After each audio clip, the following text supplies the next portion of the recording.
Hello, my sweeties. Hope you're doing well. I hope it was a great weekend. I hope you rested. I rested. I spent some time with Jessica. And yes, but it's still very cold here. It was 7 o'clock this morning. It was still 6 degrees Celsius. So it's cold. Never mind all the sunshine you see outside. See all the sunshine outside. It is cold. In the shade, it's very cold. Anyway, hope you're doing well. Let's give the shout out to the Square Squad. That is the members of this channel, and their links are in my description box. Check it out. And yes, get your cup. I've got a cup of rooibos tea. I've got my project, 2 projects. And let's hang out. And then we're going to go over to the Facebook and see what you have been posting in Facebook in the last week. So let's do that.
Okay, hello.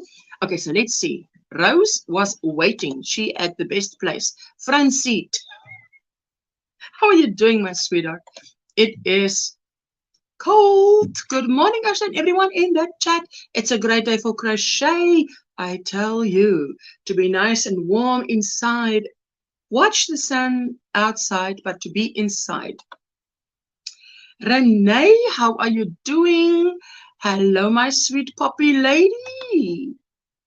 Let me just add you to the stream. Hello, Lisa. How are you doing? I'm doing all right. It is good to see you back. It's good to be back. So how are you doing? I see you're warmly dressed. Yeah, it's raining cats and dogs outside. I think I brought the Australian weather back with me. I'm so sorry, British peeps. Oh. No. Anyway, that's good to have you back. We both got purple on today. This is purple. It's maybe a dark purple, but that's purple is purple. That's the, she says, hello.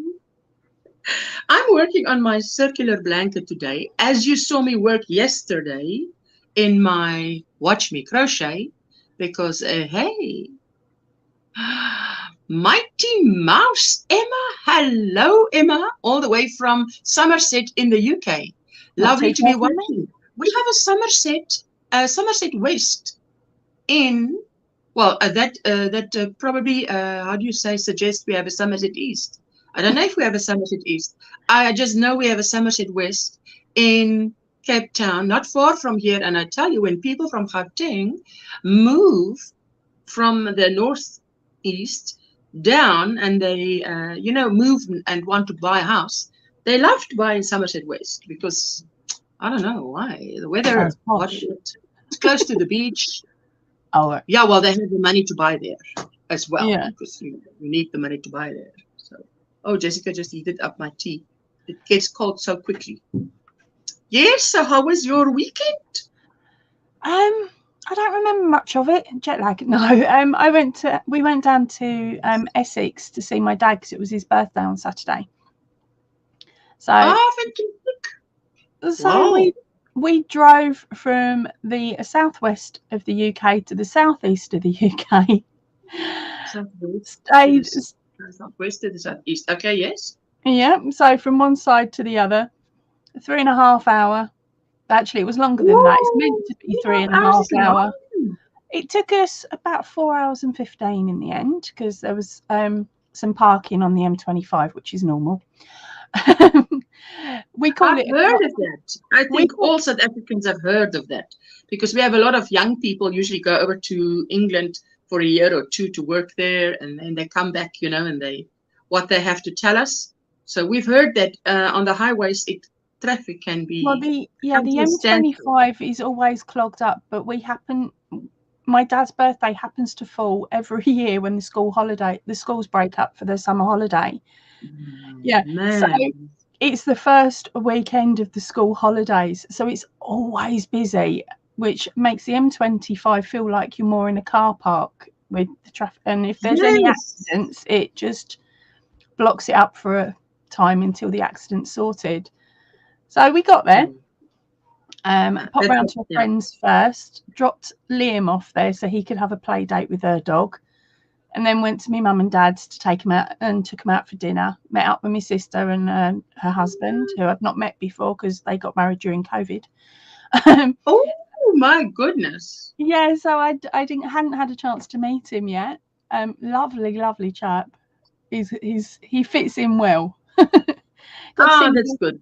Yeah, my daughter came along as well, the eldest, along with her boyfriend, and then of course there was mum and dad, so there was 9 of us sitting at the table because the youngest was with us as well. And then what was that? Between 8 and 10, I think we had dinner. We went to an all-you-can-eat Chinese place, so then everybody can have. Oh, so late. Was that what, Saturday night? Yeah. Well, my sister and her other half don't finish work until late on Saturday. I say so late, but when we were younger, that was nothing. But yeah. I just mean, you didn't have to drive home the same day. Yeah, we did. You drove 3 hours back? 3.5 hours back, yeah. I was lucky on the way. I'd said to my husband, I'll drive the way down if you want to do the way back, because sometimes we split it, sometimes we don't. It depends on how we're feeling.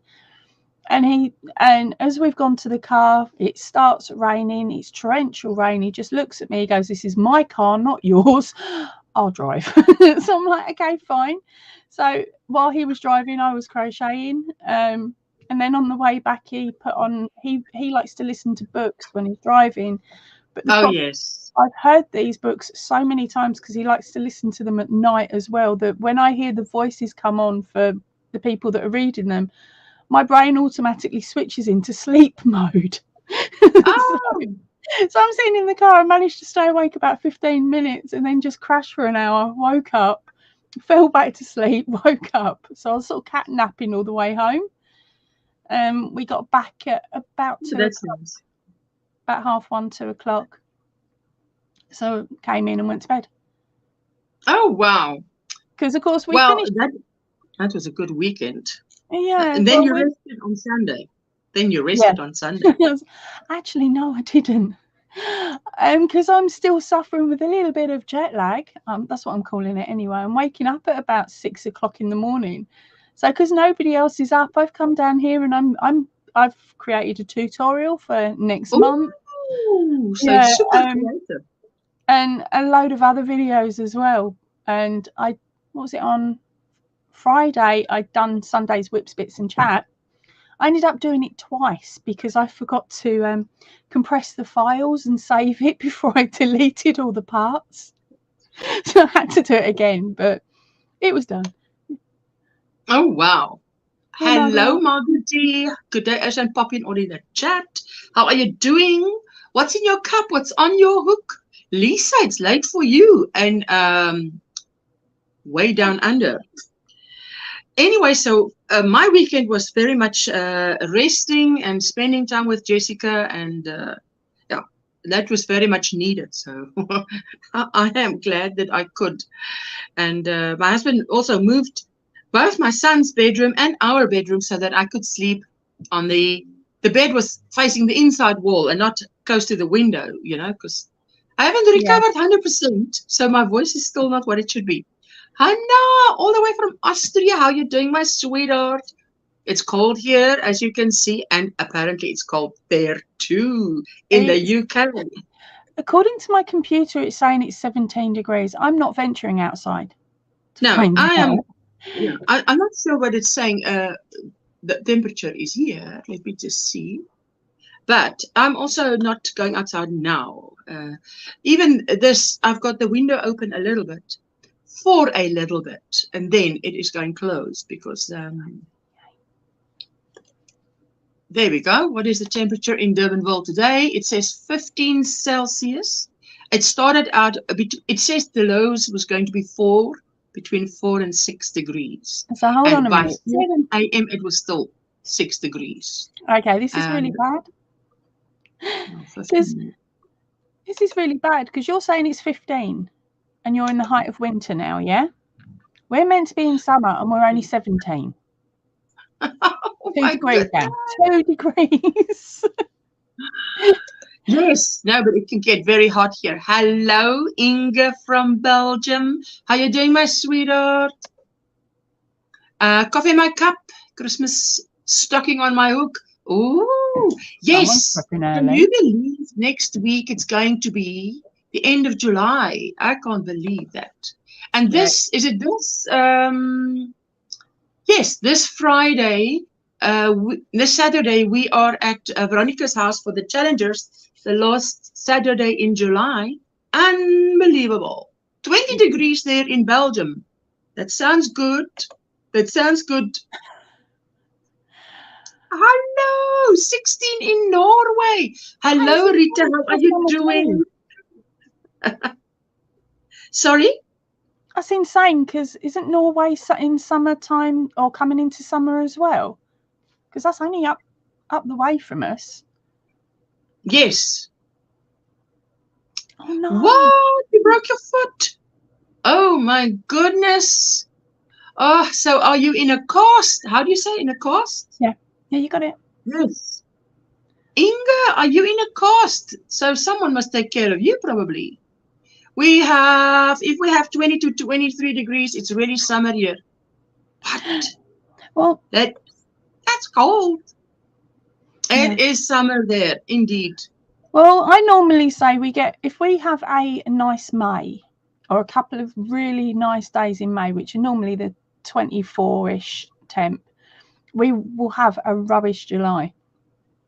And the temperature, then we'll have a really hot September.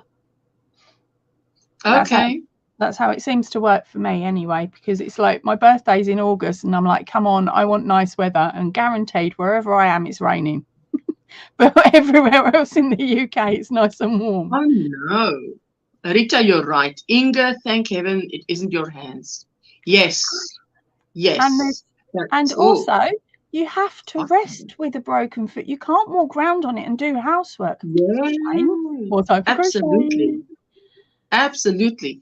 Starting a week of hot weather, it'll be in the 90s, 30 Celsius. Margaret, I can't even think that it must be that hot at the moment, eh? 30 degrees, 33.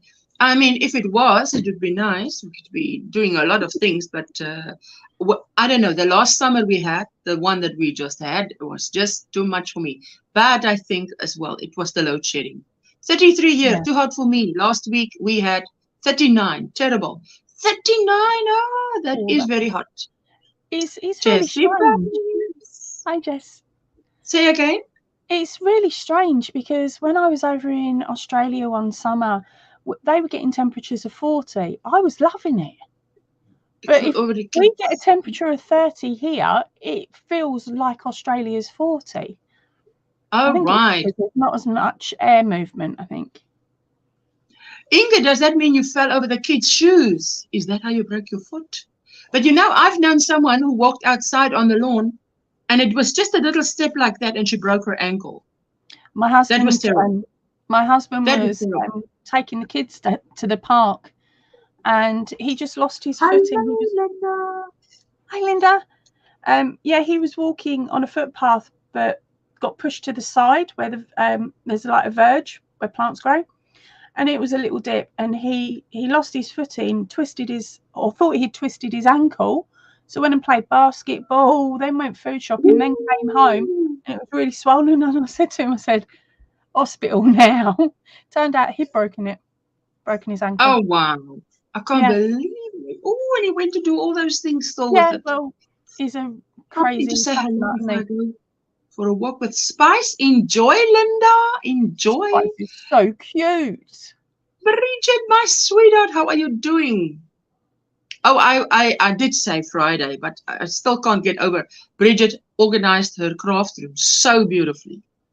No, it's 100 today. What? We baking bread.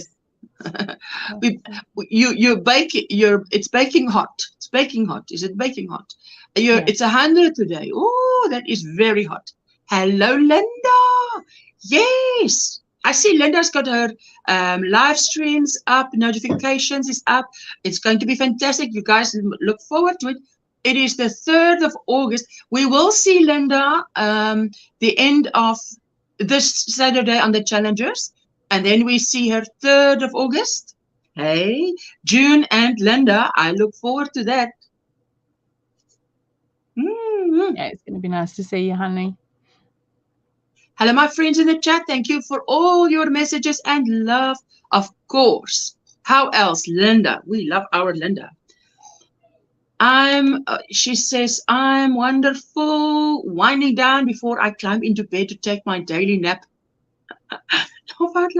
Not in the bed long enough to call it sleeping. Oh my goodness.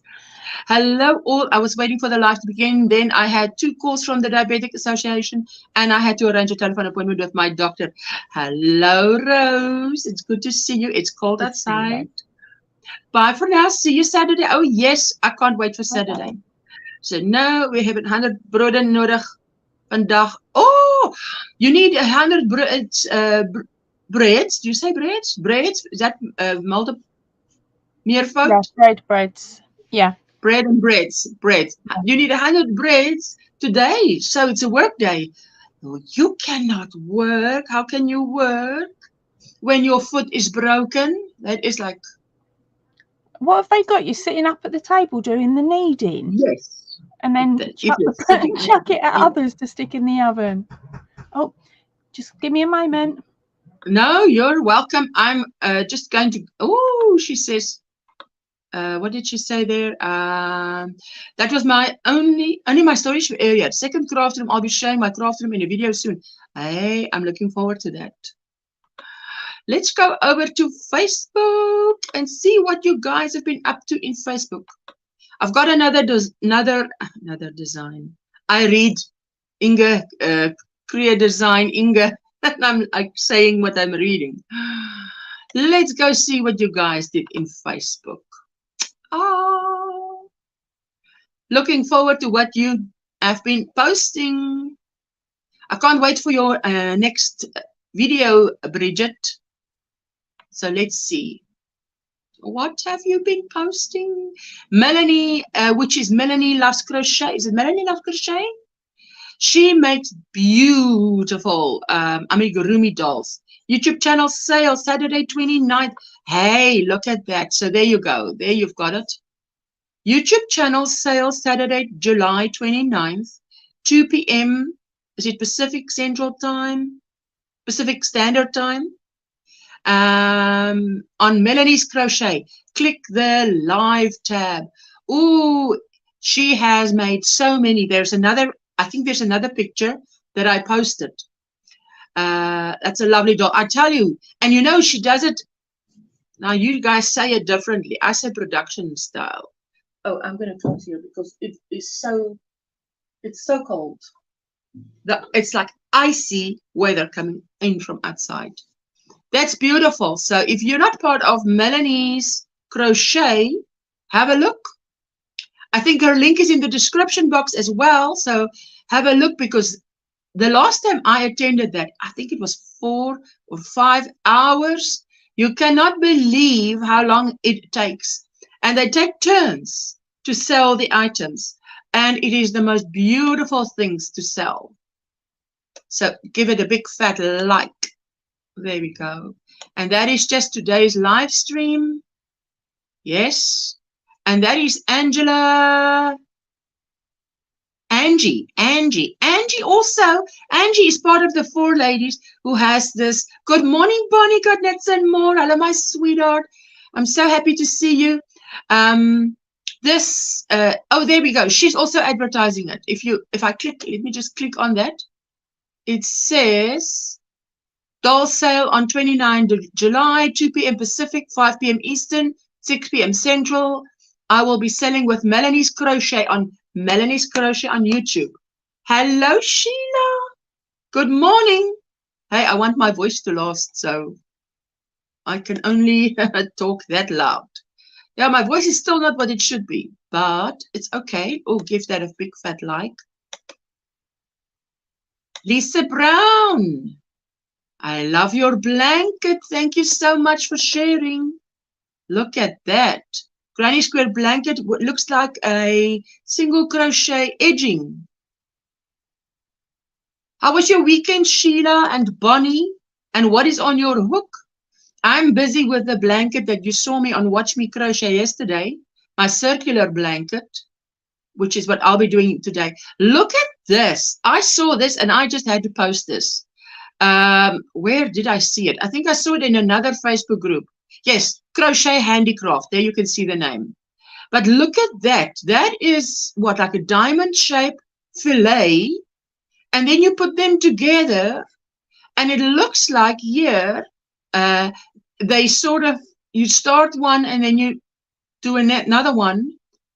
Looks like they nearly did not, I want to say cast off, but cast off is a knitting term, eh? It looks like they nearly didn't end and then just started the next one.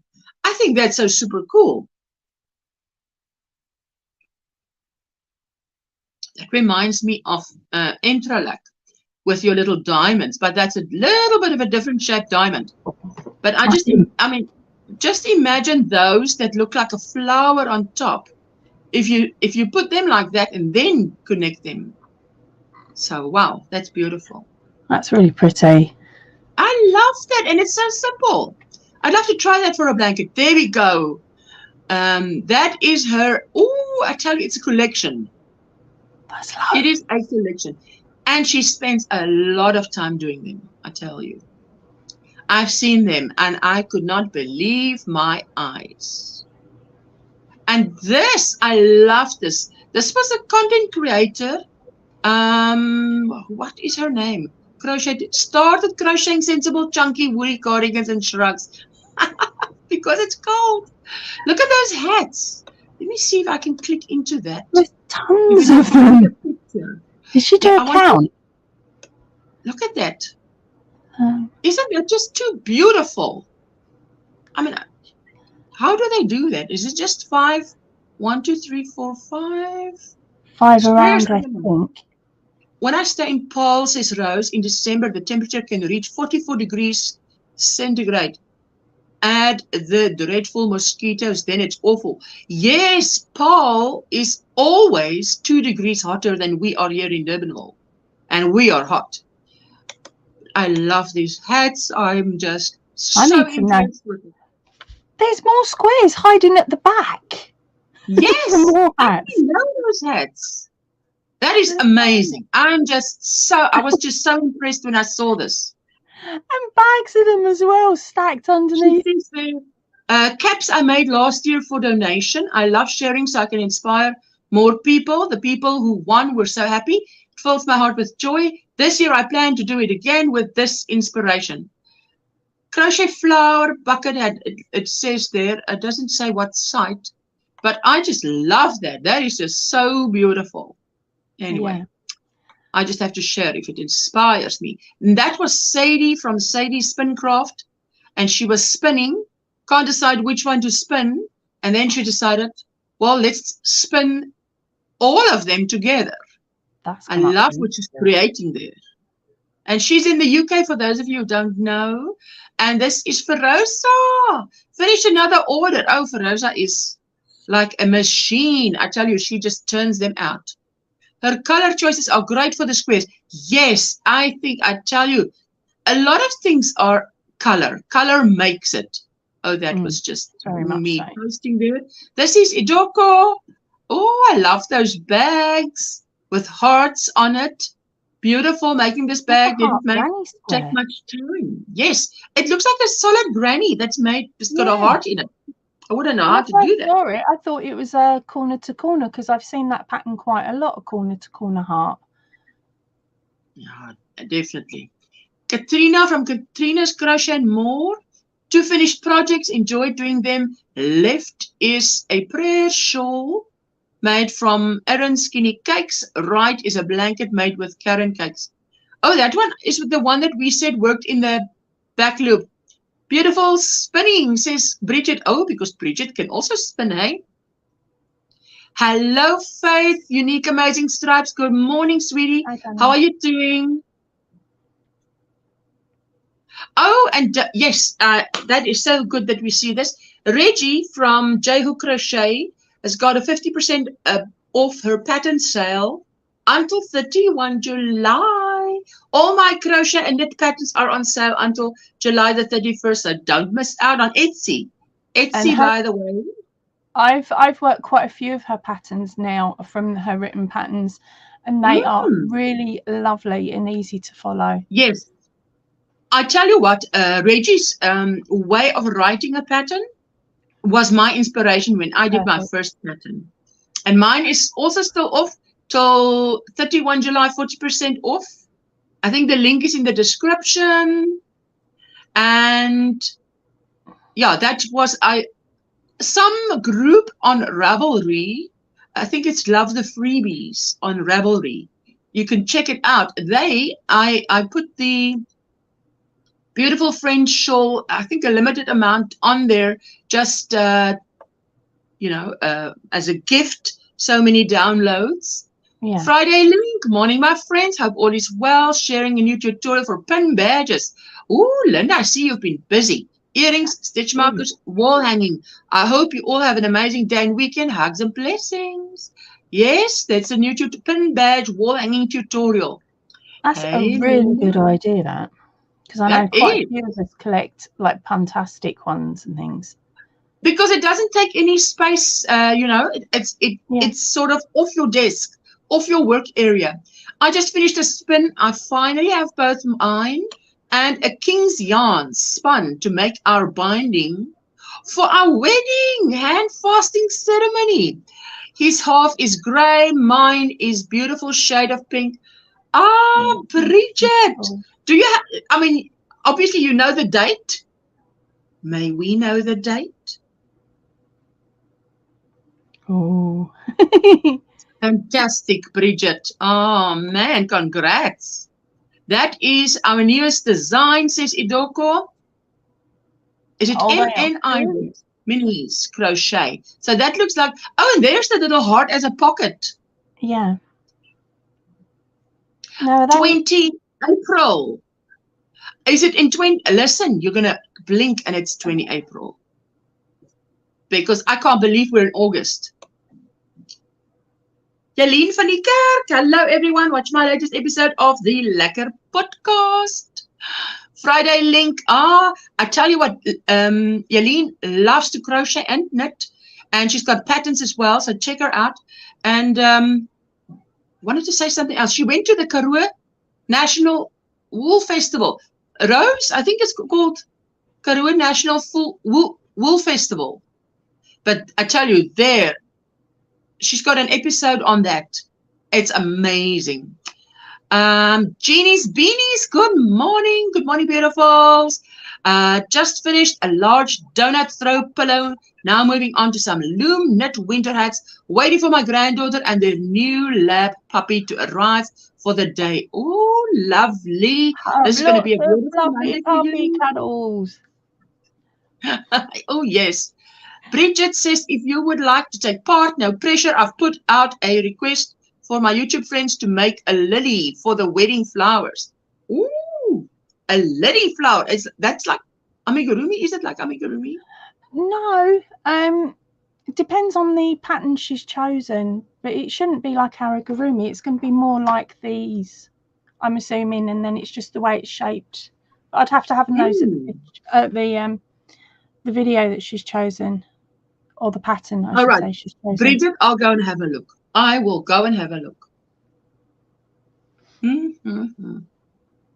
I just had to share Jana. I heard her say her name on her video. Jana. It's actually Jana, but in Afrikaans, in South Africa, people are definitely going to be calling her Jana. Anyway, so I shared her video because sometimes content creators don't see that they can share. Yeah, I don't always do it, do I? Once a blue moon. Naughty girl. Schedule them. Even if you schedule an old one. First thing from my new book. Hey, that looks beautiful. I got that book. I haven't made anything out of it yet, but I got it. I got it because I saw it. It was beautiful. Want to share Jane Grant's video on crochet bracelets? Check it out. And she's also selling her bracelets. No flowers are easy to make. Any pattern welcome. Bridget, my sweetheart, I'll have a look at your video. If you've put a video out, I'll definitely have a look at that. So there, if you want to go and, how do you say, support Jane. She's selling these bracelets for a cause. Oh, this was beautiful. Can you pronounce that? Carpathian Mountains in the Ukraine. Mountains. Where was that? Utah, I think. I didn't quite catch. Ukraine. Oh, yes. Ukraine. Sorry. And it's and they actually make, what is it that they make? Let me just see, because it's also just. I love the ripple stitch Afghan. Nice job, Jeannie's piece. Oh yes. It's looking like a possible blanket or a rug. I'm thinking more rug. Oh my goodness, and she's just cutting them off like. Yeah, they were talking. Oh, that is thick. That is so thick. Oh, wait a minute. Isn't that beautiful? That is beautiful. The art of making handmade wool coat. Hey, that is beautiful. And this guy, I was checking out this guy. He is so talented. And he sits there and, I mean, look at those. It's amazing. I've seen his work before. One, he's super speedy. Yes. I've never seen needles move that focused. But again, his designs are really stunning. And is he spinning that himself? Oh my word. And it's not just crochet, he knits and crochet and designs. Jessica and I was looking at it and I'm like, he knits, he crochets, and then he's drawing and I'm like, and he designs. Oh, look at it. Oh, that is just fantastic. Good morning, Helen. Hello, Ashan, Poppy, and everyone in the chat. Happy Monday. Listening, getting ready for work. Thank you, my sweetheart. Look at all those cables. Oh my goodness. And so quick. I tell you, it is just something to behold. And you can see him wearing what he's making. It's even better when you actually can see it being worn. Yes, absolutely. Anything looks better with a body in it. Unless it's mine. Then it looks okay from here up. But he actually lifts his hand. If you see how he does it, he lifts his hand, but he just does it so fast. I'm not very good with identifying techniques, but is that not the continental way of knitting that he was using? It looked like it, but look, he stops. Continental doesn't has the yarn in their left hand, and he's got it in his right hand. Oh, look at that. All those little ones hanging off. Ooh, Bonnie, you must check this guy out. He is just out there. And he's teaching. Finds time to share his knowledge. It says there, oh, I couldn't read in time. He's teaching that lady. He actually showed us weaving in his ends then. You see how he has the yarn in his right hand? Yeah, he's a thrower. That's it, Bridget. He's a thrower. It's a thrower. That's the thing. But he's so fast. Names I've never. He's throwing so fast. And something new for me. I saw that. I'm liking that. Oh, hey, say what? Did she make that? Yeah, she dyed that herself. Yeah. She didn't say if she did or not, and I'm not so familiar to know if she did or not. But then I thought it was written on the main description. Because okay, let me go. Here's it in the pans, and that's it spun up into a cake. Oh, that's beautiful. Oh, I love it. Sorry, I missed that. Oh, there it is. Yeah. My daughter. What? Rian Kenabru Strive. And I tried our hand at Diane. Oh, right. There she says it. But it's beautifully done. This is Desiree. Puri. Hello, Jane. I heard the way he holds the knitting needles, and it's called the Victorian way to hold. Hey, are you in the bushes, Jane? We were talking about you and your bracelets. Another order fresh at the hook from Desiree Fourie.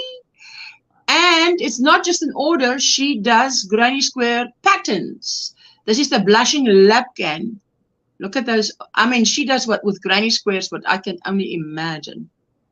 You know, I mean, I admire it. It's not my thing. I admire it. Let me see. I don't want to go where we've been. I think I know where we stopped last week. Susan, I finished my granny shoes and got to wear them today. Hey, hey. Look at you. So is that an old set of bottoms that she's worked into, or is it ones that you can actually purchase and then work into? You know, like the soles. Is it what? So what about the soles? Oh no, it looks like she's worked over the shoes. I wasn't sure if she was working over.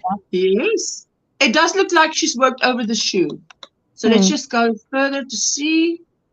I think that looks like a shoe that she's worked over. I'm not in the bushes. I'm under the blanket. Same thing from here where we're sitting. It looks like she's worked over the shoe. Hey, I think so. Do you want to go closer? Let's see if we can go close. That particular photograph. Hey, there you can see. Can you see? Yeah. Looks like she's worked over the shoe. What do you think? I said worked over because when we saw the inside, it's the way it's you've got that yellow ridge along the top where she's whip stitched it in.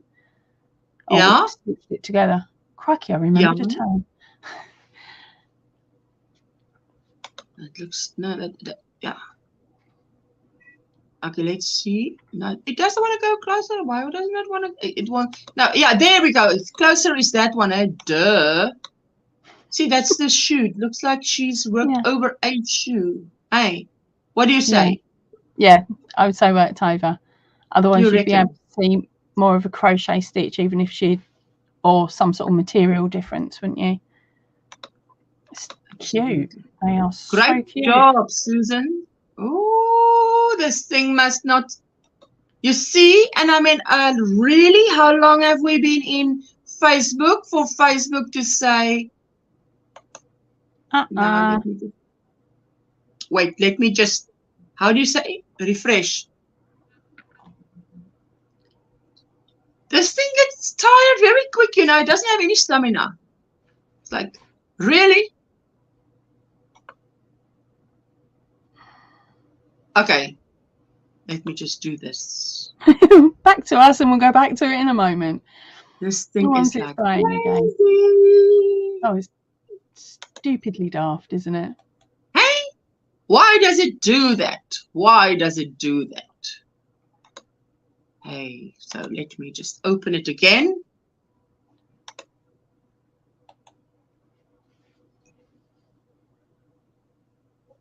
There we go. We will not be deterred.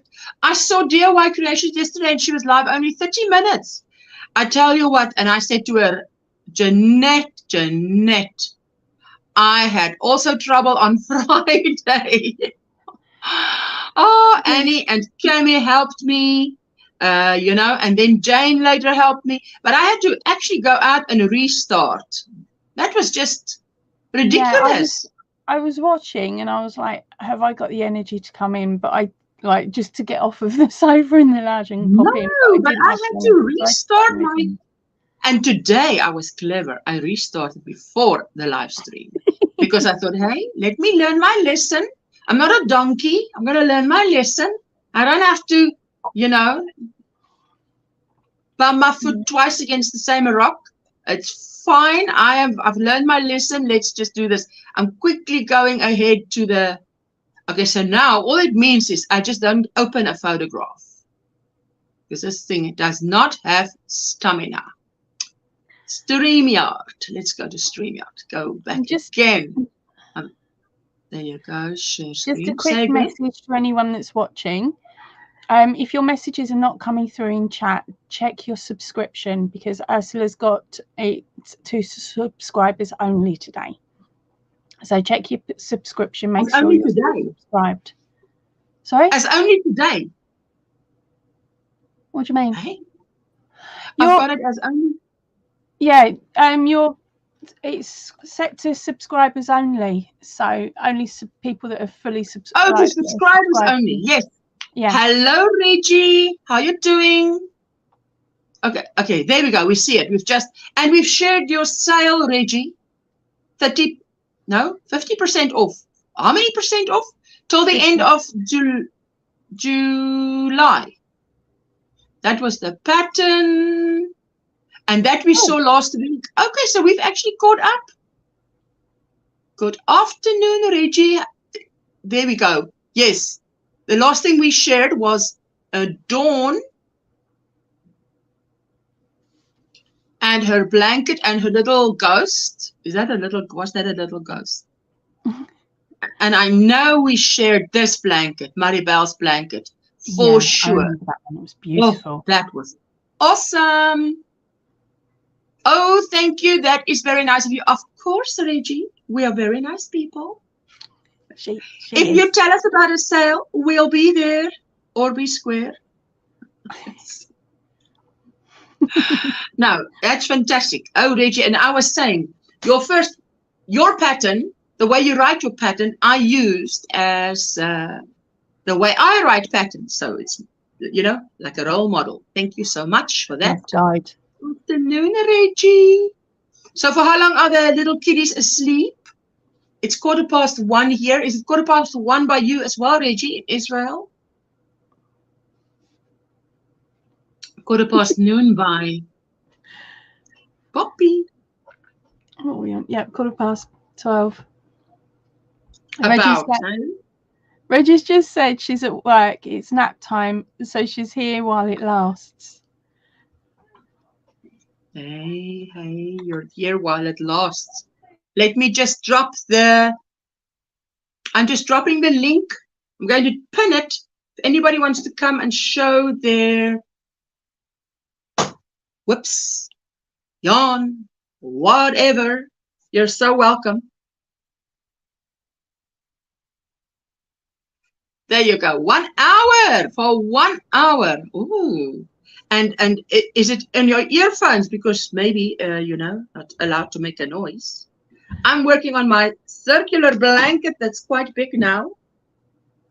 It's growing. A lovely cotton throw for summer. Is Nightbot in the chat? Have you seen Nightbot? I will run up and have a look. I hadn't spotted, no, but then I hadn't been paying attention to the main one. Let's see if I've seen Nightbot. Yes, Nightbot's there. Oh, Nightbot's doing its thing. Thank you, Nightbot. It's working. Otherwise, you'll be fired. In Cat in the Hat, there, the one with Alec Baldwin, that guy, and that is the late John Travolta's wife, his late wife. Shame, you know. I mean, she's passed away from cancer in the meantime, hasn't she? Well, I don't want to say something wrong. It is like that, isn't it? I don't know, darling. I'm not very good at remembering actors and scenario. But I remember that she was in that movie. Let me just see. I've done that wrong. Let me just see. Yes. Yes. Kelly Preston. She passed away 12 July 2020. So it's now 3 years. Oh, my word. Things are going far too quickly, aren't they? Yes. So but she was in that movie, and quite early on in the movie, yeah, this boss tells her, "You're fired." These blankets are hypnotizing. I can't wait to see it completed. It's hypnotizing. Yes, because it's the circles that and the colors that go in circle. If I wasn't slap happy and looking crazy from my sleep, time to nap. Wonderful to see you, beautiful ladies. Hope the rest of your day or night goes well. Thank you, Bridget. I hope you've got a wonderful day. Yes, it is Kelly Preston, and she did pass. She did pass. Yes, Kelly Preston. I just googled it quickly, and it was 12 July 2020. Yeah. I think that, I tell you, I mean, it's hard to mention that it did. That I mean, I was just checking Nightbot. No, you're welcome to check Nightbot. Anybody who wants to share themselves out. And Jane, you are selling your bracelets. I said people can go and check you out and support you.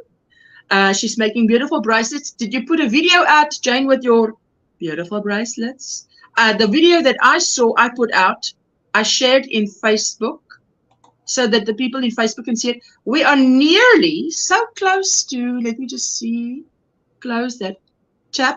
Listen, with my husband moving the 2 bedrooms, my glasses still has not appeared. One would have thought in moving a bedroom, if anything was anywhere, it would come out.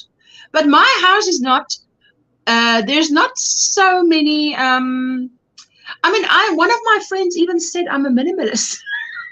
She hasn't walked into your craft room then. No, she's been through my whole house, and she says, "Oh, so you're quite a minimalist." And I'm like, "What?" No, but the thing is just that she has at least double what I've got in her home. So, and I think that is nice and cozy. It's just if I'm looking for something, I'm going to take longer to find it than in my house. Because so there's less, what I'm saying is there's less room for something to get lost here. You would think. So could they have fallen what was I going to look for now? I was going to look for something. On another tab, I wanted to look for something on another tab. Now I forgot. Hey, when it comes back, it'll come back. There. My thing is, I found my glasses in one of my cabinet drawers that never gets opened. Oh.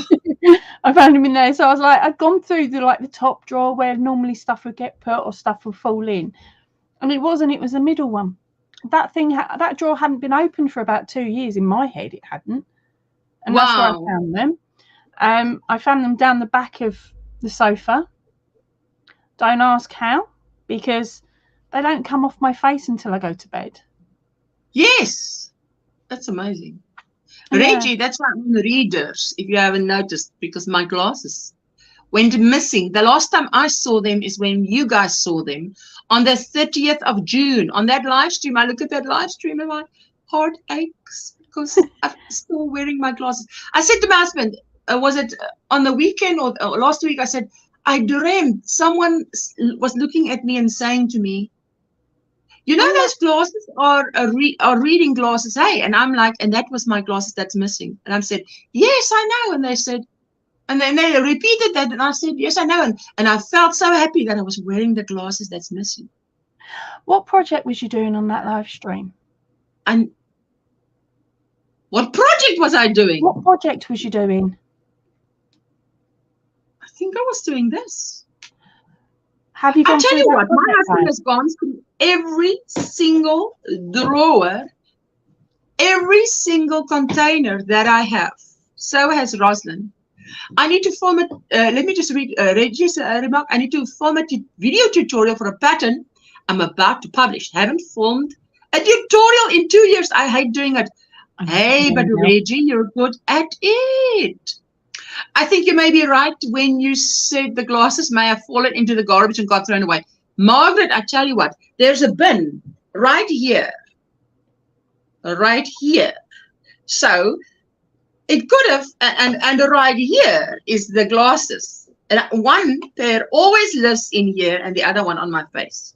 So usually after a live, the one that's used for the live stream comes off and it goes in here, and the one that's in here goes on my face. So now you would think with such routine, how is it possible? But it's possible. Hello, Hilda. Hello, it's lunchtime. Hilda lives close to me. Thank you, Ursula. Yes, I'm making the bracelets, selling them on Etsy to help to pay for my treatment. About fell off the chair when they told me how much one of my infusions cost. Oh, yes. Oh, painful. Recorded new ones. However, I didn't post it yet. I think I'm going to start releasing them next month. Love to record the videos and I hate editing. Don't we all just? I tell you what, recording is what, a quarter of the work? Then you need to, yes, hey, it's about a quarter of the work is filming it. Then you're like, oh, so the project is finished. Your tutorial is done, but it's so far not ready to be seen by the world. You need to edit and then export and then. Yeah, no, I've learned a new trick now. At the end of each row, I edit to that point, and I have a little blue box, like a little screen, like you know when you put up a card in your editing and it sits in front of a video, of the video. I move that to the end so that every new section I do gets put in behind that card, and once I've viewed it and checked it's okay, I move the card up and over again, so I don't have to edit the whole thing in one go. I edit literally end of each row, or depending on what it is, end of each section, and do it like that. Otherwise I'll get to the end of one of mine and realize I've made a mistake, like I have done on my future tutorial that's coming out. Made a mistake, and I'd have to feel like I go back and rip it, whereas with this next one that's coming out, I didn't. I've just given people an option for 7 or 8 petals. The one I've recorded is 7. That is why, I can tell you what, that is why my nail polish color is always the same. Because if I film something at another date, it's not like I've got pink Q-tips on today and red on another day. And, you know, I can mix and match any way I like. Yes, the problem is you actually need to crochet the whole thing from beginning to end for the tutorial. Reggie, I had to test this pattern. I had to test the whole thing and count every stitch so that the pattern was perfect. And then I had to start another one from beginning to end in front of the camera. And it feels like forever that before it gets out. I will keep listening, make soup at the same time. Ooh, Rita. It's soup weather for all of us. You can see we're both dressed warmly today, hey, because it's cold. Hello, Scrappy G, Teresa, how are you doing? Duty calls, no worries, Hilda. I'm so glad you popped in. Thank you for everybody hitting the thumbs up. I so appreciate those too. Well, you were saying something. Were you saying something? But Rita, that soup sounds delicious. Yeah, I wouldn't mind. We've got Jessica and I've got a potato bake and a vegetable bake, and then a creamy potato bake on the menu yesterday. Right. Hubby went to get KFC yesterday. Hubby went to get KFC last night because the power went out. Hey, from 4 to 6. And that's the time you want to, if you want to eat, you're going to eat. We usually eat at 5 p.m., maybe 6 p.m., but then you can't, I mean, unless it's done, or you must eat late. So, yes. So we just had KFC, little one. So that was nice. Not good, friends. I'm watching you. What? Is it not? It's not going well because you are in your hospital bed. Well, you can update us. We will keep you in our prayers. I'm going to write you on my list. Oh, my word. Scrappy tea. Sweetheart, in hospital. Can you believe it? What is, I want to ask what's wrong, but I mean, only tell us if you're okay to tell us. Or the other option is you just say, yes, they're fixing me. We'll leave it at that. Now I open the window for 5 minutes. It's like I'm getting hot. And then I open the window and then it gets too cold because it's icy from outside. But enough to cool you down. I'm working on a beautiful lavender at the moment. Oh, that is, hold on a minute. What make is that? Viola. Oh, right. No, sorry. I just saw a glimpse of it and I thought, hold on a minute. Have I got that? I haven't. That's like that. There we go. That is really pretty. Has it actually got a sheen or is that just the bounce back from the lights? No, this is cotton. So this is, no, absolutely no sheen. No. I tell you what, let me show you of how far I am in my entrelac. I'm making progress. And I was thinking, actually, this is reminding me of the 70s because it's greens, orange, purple, you know. No, I see where you're coming from with that. You know what I mean? I was looking at it, then I thought, hey, doesn't this remind me of the, I mean, all you need is like a bit of tan. Yeah. 10 colors in here and more greens and more oranges. And then end it with browns. Exactly. That's the thing. So, and the next color, where's the next color? Let me just see. I had it here somewhere, I think. No. It's a darker orange than this. I think I had it. Is it further down in your black? Is it further down in your sample you've got in front of you? Because that's got a darker brown, grey, orange in it even. This one's going to be the next one. So this is like a lighter shade and then this dark shade. Yeah. But I am mastering this entrelac. But I can tell you guys, it's never easy to learn something new. I have said it. I say it again. So do challenge yourself to learn at least one new thing a year. At least one new thing a year. Because it's worth it. Because now I will be making blankets like a blanket like this, definitely, and another blanket. I want to make a pastels blanket like this, baby blanket. I need to know how you finish those edges because that drove me insane when I was planning this out because I was going to do diamond and I just couldn't get it to work. So yes, so I said I figured it out and I will be doing a tutorial to show you how to just start your blanket, how many stitches to put on for what size blanket, and go for it. Yeah, she says, yes, everybody's mastered that one. You can also do the entrelac in squares running across the project as well. I want to solo you. I want to solo you. Sorry. There we go. I love it. So it's exactly the same stitch that Ursula's done, but hers is on a diamond, on the diamond pattern, where mine is worked backwards and forwards. But it's exactly the same. It's like a corner to corner. Sorry? It's like a corner to corner where the corners squares are straight. Yes. Yeah. I love that. Yeah, and I love that. I love that. It's beautiful hat, eh? Thank you. The pattern and that top you're wearing. What top is that you're wearing? I only see it now that I see you up close. Oh, this one. I made this before I started the channel, so it was a free pattern online. Okay, I just want to find it anywhere. Oh, that's beautiful. Let me just, you can just sit. You don't need to do anything. I'll take the comment away. Look how beautiful that looks. That looks like a V-stitch there.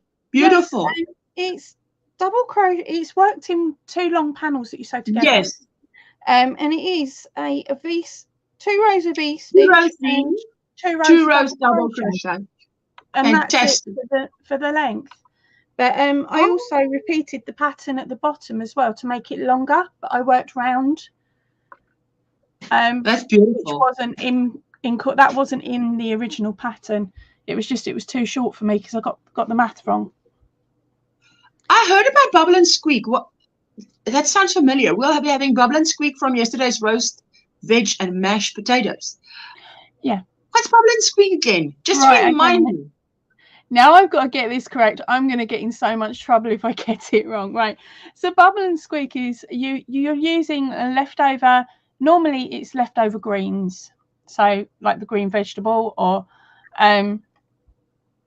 what are they called? Brussels sprouts, things like that. And you mash that in with potatoes that are left over from your roast dinner. And then you fry it in a frying pan. Oh, okay. Stick it in the frying pan, or some people do pop it in the oven, in like a dish in the oven, and pop some cheese and stuff on top. But you don't have to. You can just do it fried.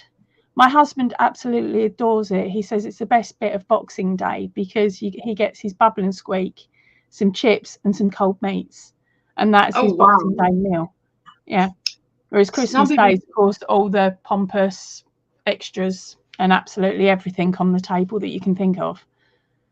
Some people don't realize how much work entails making a small. Yes, that's a thing, man. I tell you, that's my 3-hour, 56-minute tutorial.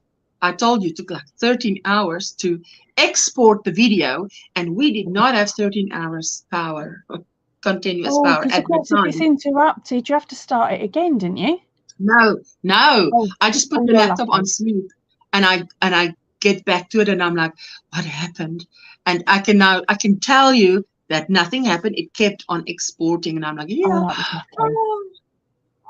started to go paralyzed. I did get there in time, but they're running just to see how to proceed. Your video is a nice distraction. Scrappy tea. Is it, you know what happened? A friend of ours, it happened to him. He started to go paralyzed, and he actually had Guillain-Barré syndrome, which is I don't know when you went in, but that works so fast. Every hour that they are late in diagnosing you is months of recovery added. You know, so and our friend recovered nearly totally. I want to say. He just has a little trouble walking. He doesn't walk like he used to walk before. He used to walk. Now he sort of lifts up his foot and puts it down. You know what I mean? Yeah. Instead of you and I walk, we walk like this. We do heel to toe. He does whole foot. But he's back to work. I mean, he was paralyzed like from here. Could not use his arms, anything. So, and it took him 18 months and he was back to work, which was a miracle. So I guess, Teresa, that is not the case with you because it depends on how many hours you've been. I mean, if it's with them, with Guillain-Barré, it's hours. It's a matter of hours. But whatever is happening to you, I mean, they will probably test for that. Because I know now there's a lot of awareness about Guillain-Barré and they really, yeah. Looking forward to the video. I tell you what, that's why I did show you how I did it wrong in my cushion. And I even parked this thing because there's no joy here. The way I feel about it, I'll rip this whole thing out and do it over. It's a do-over. I have no problem with a do-over, but it must be right. She said your top's beautiful. That was when your top looked up bubbles and squeak and it sounds delicious. Save the recipe and we'll make it, says Margaret. Ooh, Margaret. Yeah, this is my first attempt at it. Wait. I want to see. Wait, I'm going to solo you. Okay. So it doesn't look too bad. The edges look neat because, okay, I'd only been crocheting for 3 months, but all I did was roll over the other half of the square and sew it in. So this turned into actually a cat blanket for my geriatric. Wait, you must hold it up so we can see it. Okay. So because now can you see how beautiful that would look in a baby blanket. Oh, That's yeah. the whole point. And Yeah. I would actually put ruffles around that if it's a baby blanket. Just ruffles. No, this is I'm missing my cat blanket now because it was my geriatrics cat blanket. It was her blanket. That she stole it actually, and I wasn't too worried. So that was her blanket, but now I use it for the back of my tutorials because it's a nice stitch. It's a nice blanket. Yes. And you can't see the edges. It is beautiful. Mine is some infection in my spinal cord. The fun thing is the night nurse is a crocheter. Oh, brilliant. Is she okay, my doing extra yarn and hooks? Spinal cord. Let me just write that down. Infection in the spinal cord. We just keep you in our prayers, my dear Teresa. No worries. Not spinal cord, spine. I'm on meds, so my brain is slow. No worries. Listen, anybody with a phone. I ain't got an excuse. I'm slow on the phone. That's so cool. You have someone to talk crochet with, says Rita. Exactly. So the eyes don't glaze over. You know, when you talk crochet or yarn with someone and the eyes glaze over, that is every like time. Every time.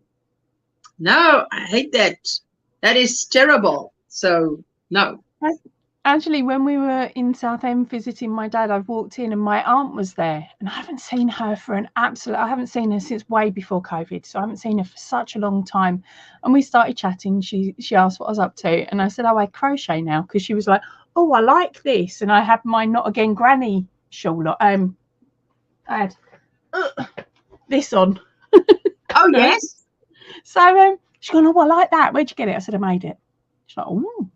Well, she's like, oh, show us some of your other work. I thought, I took advantage. I jumped. Out came the tablet, start flicking through it. But then she's also an artist, but she draws and makes statues and things like that. So, and she's always been really arty. But I'd completely forgotten that she was so arty, because I hadn't seen her for such a long time. So it was really nice because she got to not have a look at my crochet, and I got to look at her new art stuff and what she'd won competitions for. But it's being creative, hey? I mean, being both is in the creative line. My brain is starting to work today. I have had 3 days with chronic fatigue, sleep. I hate it. I feel I lose so much when I sleep, says Rita. Oh, Rita, my sweetheart.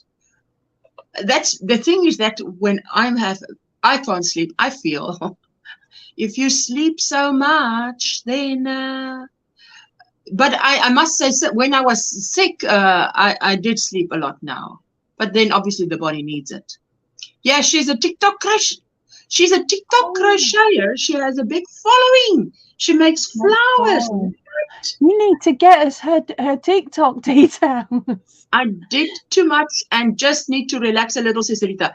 Yes, you see, that's the thing, hey? Love your purple top you have on, Poppy. Yes. Thank you. She was saying she made it before she started her channel. Before I started the channel, someone else's pattern. It was free. I cannot find it anywhere. But it's like the one Veronica did, where you have a panel this side and a panel this side, and it's 2 rows double crochet right up and over, and you just attach it up the side, and then attach it front and back. And 2 rows V-stitch. 2 rows double crochet and 2 rows V-stitch. 2 double, yeah. Fantastic. So it's a really lovely, simple pattern to get into your head. So if you've never made clothing, it's an ideal one.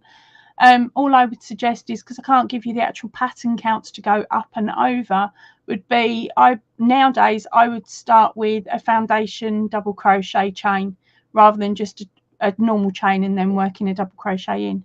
That way you can keep going and you can just throw it over your shoulder, and when it hits the back and hits the front, you know it's long enough, and then you just got to count it up to make sure the multiples are correct for the V-stitch.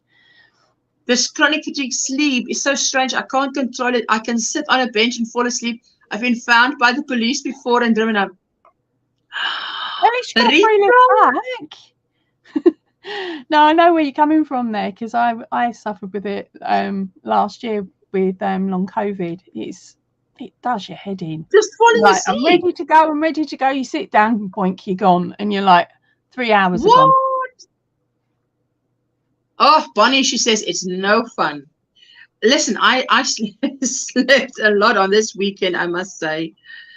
Friday was just a hectic day, and I thought, when the live stream came, I thought, oh, the live stream is going to be nice and relaxing because it was such a stressful day. And then the live stream came, and it was just more stress because what could go wrong went wrong. It was, wasn't it? But you're not the only one that's been affected, I've noticed, after over the last week or so. So many creators have had issues with their live streams. I tell you. Definitely not as many up as there was. Like I know Jeanette has had problems with her stuff before with her internet, but wow, yesterday was I mean, it's the same. It was what mine does after 2.5 hours. It's like it's getting tired, which is why I restarted my device before this live stream. James is also suffering from chronic fatigue. That is not the same as being tired, right? No, it's not. I didn't know what it was, and I slept for 4 days. On the 5th day, I was hospitalized. The struggle is real. Oh, Teresa says, Rita, you poor thing. I tell you, I'm overreacting to insect bites with rash and hives. Doctor prescribed antihistamines that also are used in sedation. 36 straight hours of sleep. Bonnie, you know, some antihistamines do make you sleepy. They say drowsy. They don't say knock you for 6. No, it's not the same at all. I wish I would feel relaxed and up to work after sleeping several days, but no, it's not like that. No, yes, you can sleep for days and still wake up tired. Yes, it's so strange. No, because yeah, I also had when I went back to the doctor and said, you know, I'm not healthy or I still wake up with a sore throat. My voice still gets hoarse. HOARSE, and it wants to go away, and it's you know, it's not right. My question was, why is it taking so long? Because it's been the week before, the last week of June, I was sick. I did my lives and everything, but I was really struggling, and then went to the doctor. It took me 7 days before I went to the doctor, and I went to the doctor the first Monday in July, which was the 3rd. Yeah. And it's been the whole July, and here we are with end of this coming Saturdays is the Challengers, the last Saturday of the month, and it's not right yet. Thank you. 36 hours. Wow. Yes, absolutely. Sleep for days sounds pretty good right now. Oh, Reggie. Reggie, I remember when I used to put my kids asleep. I used to put them to sleep. And then I would fall asleep because it's 8 p.m. at night. I'm exhausted as a young mom, and it's just now they put to bed with nice classical music, and I'm like, I want to fall asleep. Then my husband comes and wakes me up. So then, you know, go bath and sleep. Yeah, my eldest used to like having a meal, her milk at like 5. And I was breastfeeding, so I'd lay down on the side of the sofa to feed her, and I'd get woken up at 7 with dinner. Oh, because she'd just fall asleep as well, and then it would be a case of pop her into bed and then feed her about 11:30. Do what I used to call a dream feed, which would be feed her at like 11:30, and then she'd go through till 4 when she was little. Oh, dream good. Feed her again, and she wouldn't be up until 7:30. Oh wow. But she was really easy as a kid anyway. It's because I really use meds, so my body is like, what's the? Yeah. It knocked you for a 6. It knocked you for a 6, Bonnie. If you're not used to medicine, then those antihistamines that are strong would have knocked you out.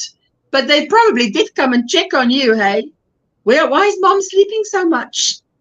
Who's cooking dinner? Are we on serious with us? Where's the little mirror so we can see if she's breathing? It's like, wow. So enjoying having no kids anymore. Youngest is 18 and I have time for myself. First time since I was 18. Sheila, enjoy. we're at the same patch in our life, I think, girl, because my youngest is now 18, and I'm like, yes, no school runs. I tell you what, if that's the thing I enjoy the most, is that there is nothing to do with school. No school meetings, no teacher meetings, no school board meetings, no, nothing like that. No, come and see me, talk about this, extra attention for that. If raising the child is fine, but the school thing just does me in, hey? Used to do my head in, because you go to parents' meetings, and I've got a really good, well-behaved child who likes school, who likes to do the work, who gets it all complete, who does her homework before they've even finished setting it properly. Oh, wow. So I go up to the parents' meetings, and I've always said to them, okay, thank you for telling me all this good stuff about my child, but it's exactly the same as previous teachers. Now tell me how I can help my child, and what does she need? Yes. Because in the UK now, they don't really give your kids that bad a report, and if they do, they skirt around it.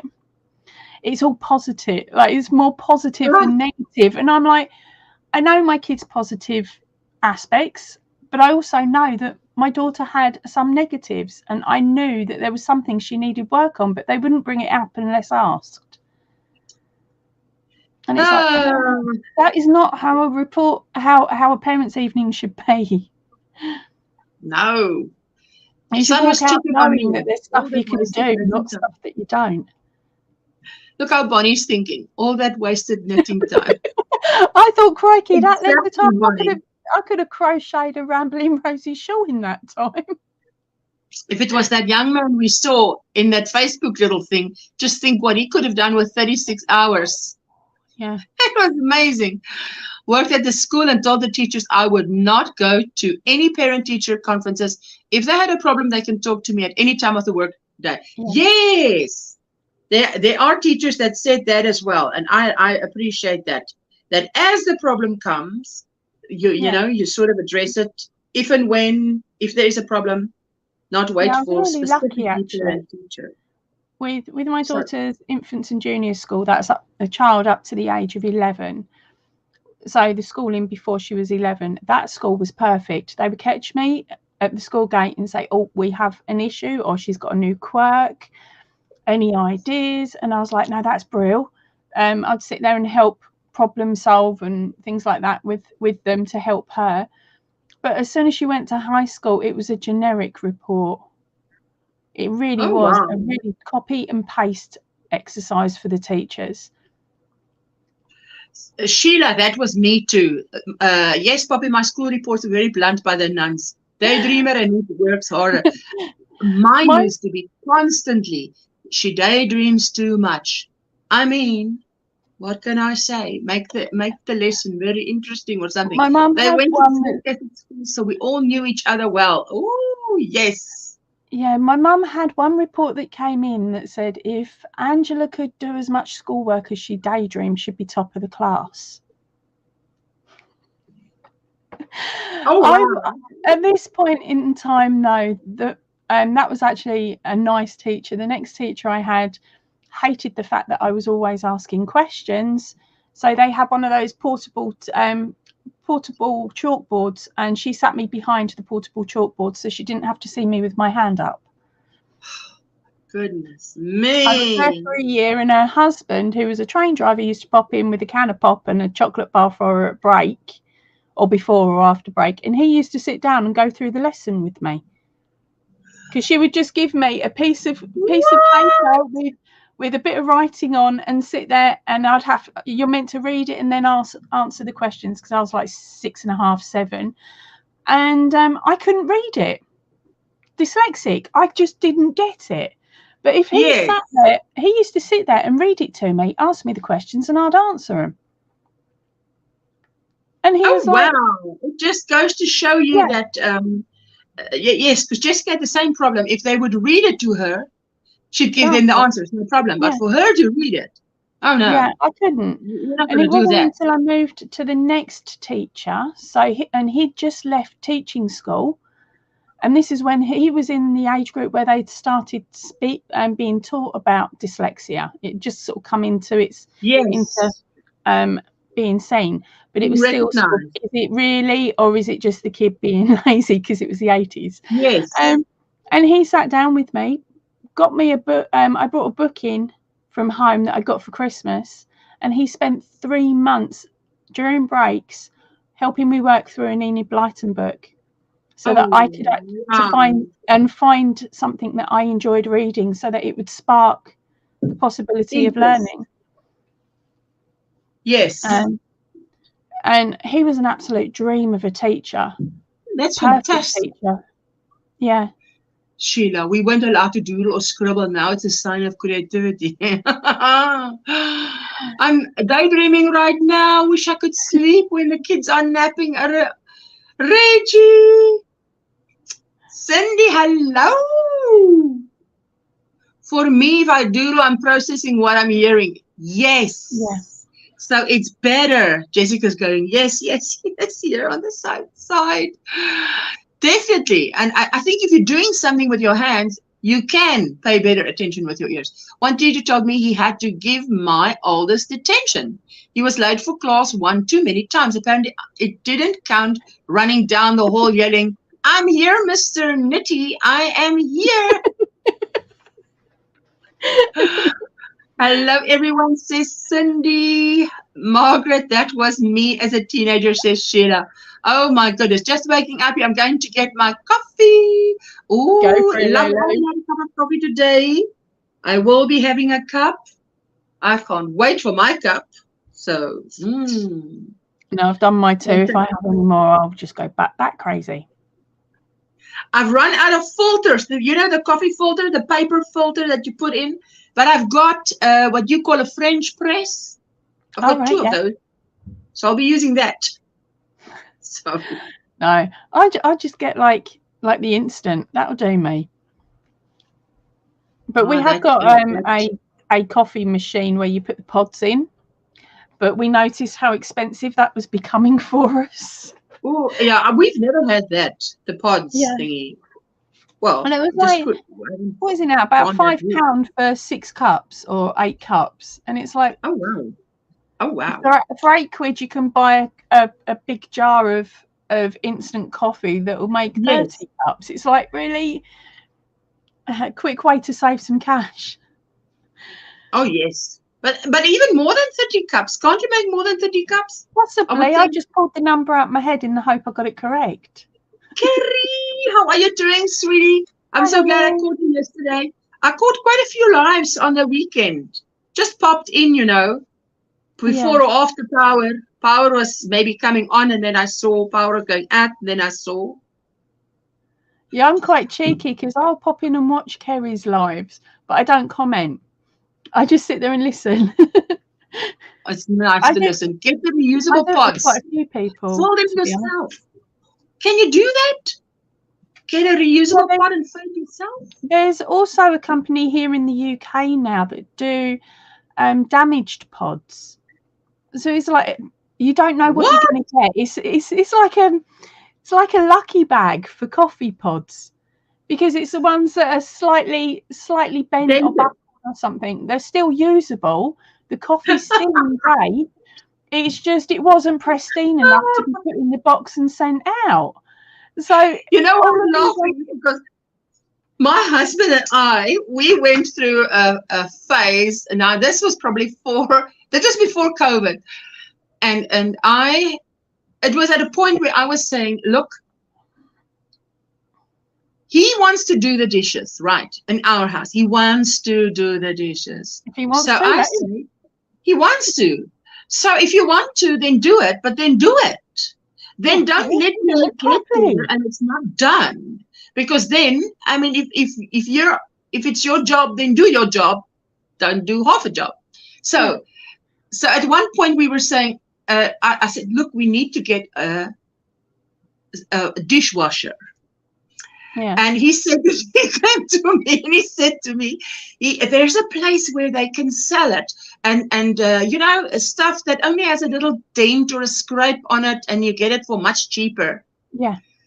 But that was not the best timing in our marriage, looking back, to say that. So I responded, Let me put a dent in my love for you and see how you'll like that. I want a new one because I'm going to act like the second wife now. Because the second wife is always the one that gets everything, while the first one has to make do with. Right, yeah. So when you're talking about this coffee that's ended, I'm like, the thing that pops in my mind immediately is this. And quickly, I think 2 days later, he came and fetched me and said, we went off to the place. He took out a roll of notes, paid cash, put it in the boot, came home, installed it. He runs it because he grew up with his dad, and they were 5 kids in the house at one point, and they used a dishwasher. I've never used a dishwasher, so but I don't have a problem being in charge of the dishes either. But he wants to be, so okay. Let me quickly just catch up here. Yeah, we've got a dishwasher here. It only goes on Christmas Day. It's the only time it goes on because I don't mind washing up when I'm able to stand up. That is. Thank you. This is the camera blessing shawl, but in 3-weight. So I use it as a cowl. Margaret says I don't remember what the pattern's called. Filter. It works well for me. A reusable coffee filter. Oh, very nice.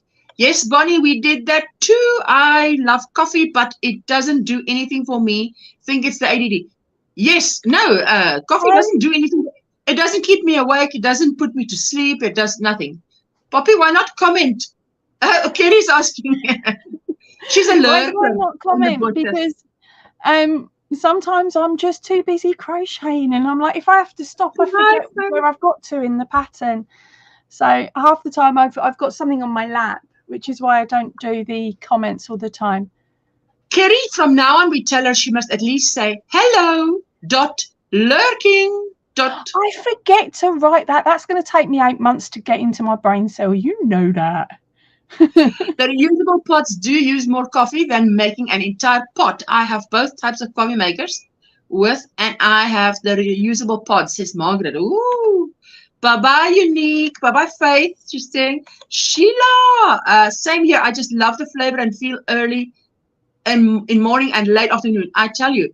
Oh. Take care, Faith. I don't know what that last bit is. Something is Cindy. Is it Cindy? Cindy. Hey, you got me there.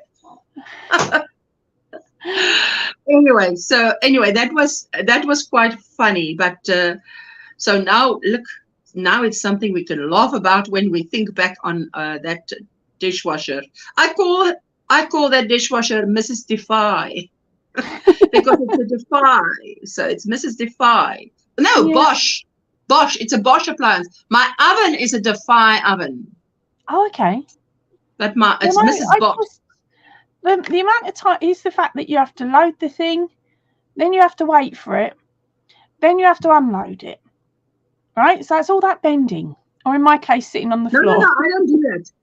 What I do is, if I don't, you see, the thing is, why I don't do it is because I used to do it, then he gets home, and we only put it on once he's put his last plate in and so on. Yeah. And then he would repack it. So I said, look, I don't have time to waste. If you think you can do it better than me, then let it be your job. You can pack it, you know. Yeah. But I'm not going to pack it and then you come and repack it. I mean, that's not, it doesn't work like that. Then I'm just going to leave it. You're welcome to pack it. Most of the time, us girls have read the destruction manual to find out the best way to pack it anyway. I said, if anything happens to you tomorrow, this is the way I'll be packing it. No one's going to die if I pack it this way. Looks to me fine. That's how I taught Jessica how to pack it. But it must be his way. So it's okay. Then I leave it to you. No worries. And then my son, what happens is when it's done, he opens the door, and then my son will pack away because obviously it's, packing away dishes is like sorting. Yeah. It's a sorting job. And with his autism, he loves to do this because to him, this lives here and this lives there. Yeah. It's like a beautiful job for him. It's a jigsaw So puzzle, it is isn't his it, job, for and him? you don't even have to tell him if he sees that. In fact, okay, let me tell you just a little funny bit. He Is waits, this isn't he? in the beginning, when he used to see the door half open, he used to think, okay, it's my turn to pack away. And he used to pack away dirty dishes that was not washed. And then my husband would sort of hear this is going on in the kitchen, go and trace it. And then he's got to think, okay, now where was it? Was it dirty cups? Was it dirty plates? What was it? Because now it's packed away. Yeah. And then it happened like 3 or 4 times. I think it was hilarious because how you're chasing someone packing away. Bye-bye, Reggie. Yeah. Have a good time. Good morning, Devetta. Good to see you. You hired Poppy. You're hired Poppy. Washed up. Hashtag wash up. Nap time's over. Oh, there you go. And remember to check out her sale, 50% off, I believe, on everything in Etsy.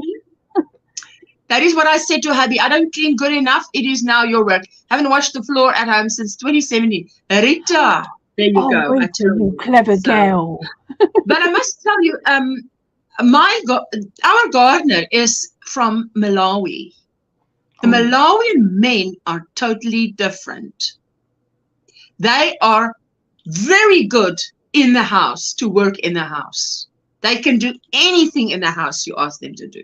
Not any other men that I know of, but the Malawian men that work in your garden, they can work. If Rosalind takes time away, she goes away, he can fill in for her. It's amazing to see. So fantastic. Men don't need to read instructions or recipes. They were born special. They know it all.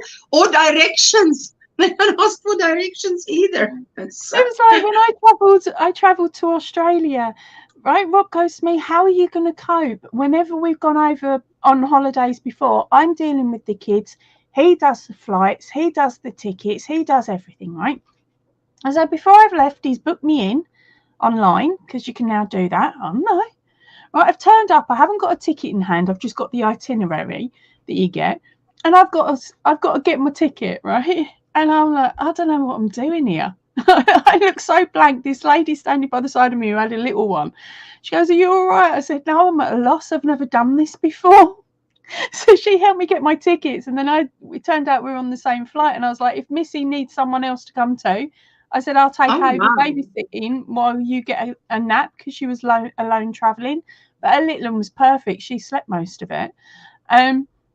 But yeah, it was just a case of, I don't know where I'm going in the airport. I don't know what I'm doing with the tickets. Oh, crikey, I've got a layover. What am I meant to be doing here? And it was literally just going up. What do I do? I managed to get there and back. Valentina was raised, Italian men did nothing. But Bonnie, if I'm right, it's not just Italian men. Is it continental? We were told. I say taught, not taught. The wrong word. Told. It's more continental men are like that. And I mean, so I include. Yeah, that's what I was told. Basically, it's the woman's job to keep the house. It's the men's job to earn the money. Getting back outside section to get my work. Have my earphones on. Thank you, my sweetheart, Margaret. Thank you, Margaret. We'll be talking. I'll be reading the comments. Some men, same as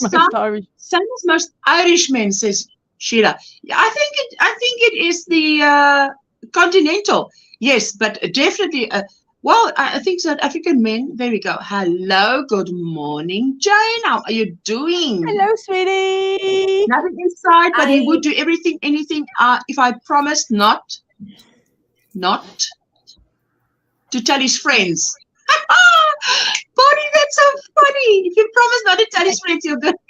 Yeah, don't grass him up, Bonnie, or we'll not do it again. Yes, you can't go ruining his reputation as an Italian man. I mean, are you nuts? My husband, bless him, he's getting quite pedantic in his older age. Every year there's something new. So this year stuff has to be done by a certain time within the house. So it's like, okay, I will do the washing up, but I'm not doing the washing up until you lot bring your cups out. And he's like, why should we bring our cups out? when I went away, he was so pleased with him. He was so pleased because they managed to keep the washing going through, and they'd stripped beds and they'd done this and they'd done that. And I'm thinking, have I got to just praise you for each step you've done that I normally do? Yeah, he does the majority of the cooking in the house, which is why I do most of the washing up. Oh, So, right. You train somebody he's the one that earns the wage, so I'm the one that's meant to walk the dog and take care of the kids. Why are you saying sorry? Because that was funny. That was funny. No, and you were fat fingers didn't wake up yet. Listen, and I happened to read through all that. Don't you worry. So I'm awake, even if my voice is not what it should be. I couldn't wash windows outside, and Abby would only wash back windows so nobody could see him. No, my husband does the windows, but our windows are high in the front. In the back, not so you could wash it, but in the front you need a ladder. Yeah. So he's like Spider-Man. I'm like, listen, if you fall and something happens to you, you are the breadwinner. This is no joke, because it has edges, etc. So he's like washing the window. I'm like, hey, and he does the washing too. He wants to be in control of the washing. So I'm like, okay, be in control of the washing. And then we had a discussion about he likes a certain washing powder. I say no. I like the. Oh, she's gone. She likes the one. You know, she said, she likes the one she's got. All I can think is, don't do it again, Mr. Woods. Please don't fall, Mr. Woods. Oh, gosh. Hey, back again, girl. I'm sorry. My husband can make a Spider-Man song of it, anything you say. So when she said, don't fall, be careful, I could say, Mr. Woods, please don't fall, Mr. Woods. Yeah, that's Spider-Man. Yeah. Try to touch me if you can. You were saying, Ursula, about the washing detergent as it broke off. So I prefer, I don't know if you have Omo, but we have Omo liquid. I prefer the liquid. We have that in Brazil. I'm not allowed to, I was never going to be allowed to buy that if we went to Germany, because that had a little thing in the army houses that if you put that on your window, it meant old man away or old man off, whatever. So it was a calling card for your side piece to come round to visit. Oh my goodness. No. Yes, but we were raised on Omo washing powder, but I don't know. It's the way that sometimes, I don't know if you put too much washing in the machine, but you'll get a bit of the washing powder on your clothing. Yeah. Yes, it's not. So I said, let's go over to the liquid, because we don't. When we had I was at home for 5 years, and Mommy at home for 5 years when my kids were born. So when Jessica was 3, I decided, I didn't decide, we decided to go over, because now we had, no, not 3, when she was 3, when my son was born, we had 2 kids on, we say nappies, what do you say? Diapers? 2 kids in nappies, yeah. Yes, and it was just too much money. So then we were very scared, my husband and I, to go over to cloth diapers. So I went and bought, I think it was summer, in a heat of summer, right? So the temperature is in the hundreds. So I went and bought, I think, 3 nappies, and I had a little thing of the thing that you put inside, and a snappy. It wasn't wasn't the pin. It was a snappy you put on. Yeah. And I used it on Jessica to see if it would work, and it worked. Then I went to buy 3 dozen and put the children on cloth diapers. So, and when I stopped working, in that time when the kids were small and both little kiddies, we bought what we could not live without, not what we needed. So if you have that mindset, so we stopped using, for instance, what is that? You use your dishwasher. you used your washing powder and then you use softener. Is it softener? Softener or conditioner, depending And on so we stopped using softener. We just stopped using softener because it wasn't essential. Essential. So only the essentials were bought. And we've only started using it, you know, many years later, because if you get in that routine, it's difficult sort of to go back to. You don't need it. Yeah. The softener, I think, is only important if you're putting your clothes in dryer. If you're in line, but in South Africa, I don't use it. We don't. Yeah. Unless it's even in winter, we hang it undercover. In Brazil, we used to put it on the line. Yeah. On the line. A washing line outside. I had washing lines outside with all these white nappies. Looks like flags waving. I love, you know, it was one of my favorite things is to walk between the lines with all the movement when I was a kid. And, you know, get out of there. I bet you if you mess up my clothes. Yes. Don't want the kids near the clean washing for sure. I don't use softener at all. And she says, I use a dryer and still don't use softener. Oh, that's good. That's good, Margaret. I used softener when the kids were little, because we lived in what's called a hard water area here in the UK. Yes. We've got like hard water, soft water. I think it does depend on your water too. Then, but it was more for the smell than the softness. I learned that the fabric softener can destroy your washer. So either you have each skin from your clothes being stiff. I do not know what to say. Or you put vinegar. I don't like put vinegar in my clothes. Oh, yes. But yeah, white vinegar does the trick. And to me, I can smell the darn thing. No matter what, I can smell it. And that drives me nuts. Yeah, but this Omo liquid is so fragrant that you don't need the softener for the fragrance. Because I wanted, especially my husband who is a mechanic and he washes his overalls, I want it to smell nice when he goes to work. My mum came to look after the kids when we were in military housing still. Okay, my husband used to work with tanks, so he had coveralls that were caked in oil, and these things, even after you washed them, stood up on their own because he'd had them for 18 years.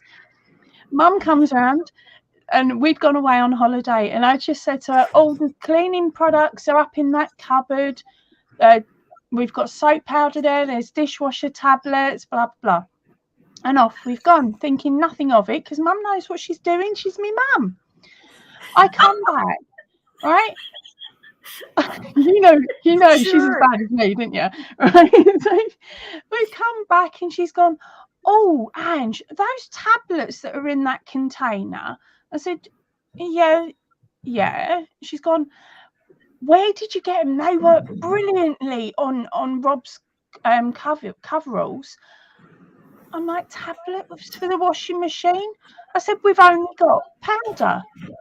She pulled out the tub. She's only used fairy dishwasher tablets on all of the washing the whole time we were away. My whites were whiter than they'd been since the day they were bought. There was no oil at all in his 18-year-old coveys. They looked like they'd just come out of a brand new packet. They were that clean. Why? Okay. All my tea towels, all gleaming. There's no stain on them ever. Not even the lasagna one that's been there for 3 years. Oh, wow. That had been lifted. And I was just like, okay, from now on, if I need to remove a stain on something, I'm using a dishwasher tablet. It was the liquid ones. But yeah, so... But be careful when you put it inside of your washer. Yeah, she just has it inside the washer. Because we've got that can be bad for your washer if you do frequently. So it's always good for you to soak your clothes like in a bucket or whatever. Yeah, I know that, but it was an accident, Jane. She didn't realise that it was a happy accident. Were not laundry detergent tablets. So that's where she got it wrong. And that's hilarious. And then I went round to a friend of mine, and she was using her carpet cleaner. Because there'd been she'd had a little kitchen fire, and we'd gone round to help clean up afterwards. And she didn't have any cleaner for the carpet, like any detergent for the carpet cleaner. She only had compost, she says. Yeah, it's definitely worth a go, Margaret. You watch. It's all going to smell really lovely, and you're going to be like, what? Oh, wow. Yeah. Western was on football team. They spent thousands on new uniforms. Oh, my goodness, no. I know, really like, and you probably already told everyone, but Poppy, I love your top. Did you make it? Yes, I did. It's about 4 years old now. It was made on a trip to Australia. I haven't got the pattern to hand anymore. But you can see there it's 2 rows of double crochet, 2 rows of V-stitch. There you go. That's the pattern repeat, and you make 2 long panels, enough to go up and over to where you want them, and then you just seam them underneath and seam them up the front and the back. And it's that simple. Good. I actually added the same pattern repeat. Hold on, I might as well stand up. I don't know if it's. Oh, wait. Let me solo. Wait. Whoa, God, let's solo. I love it. There we go. Let's see. Do you want to? Can you not do that? Don't take the comment away. Hold on, which way that way? There we go. That's where the end of the pattern actually finished. Yes. Just repeating the same pattern from the top on the bottom and going round. So it gave it more length. But it's like 3-4 years old now. It was made with Audi DK acrylic yarn, probably a 4mm or a 3.5 actually, because I didn't have a 4 back then. 3.5, and it gets worn quite regularly. That's fantastic. I bought all of them. I brought all of them home, all of them, every game, and washed with Cascade powder. They were like new, says Bonnie. Bonnie new. Beautiful puppies, Kerry. Thank you, darling. Thank you for commenting, Kerry. My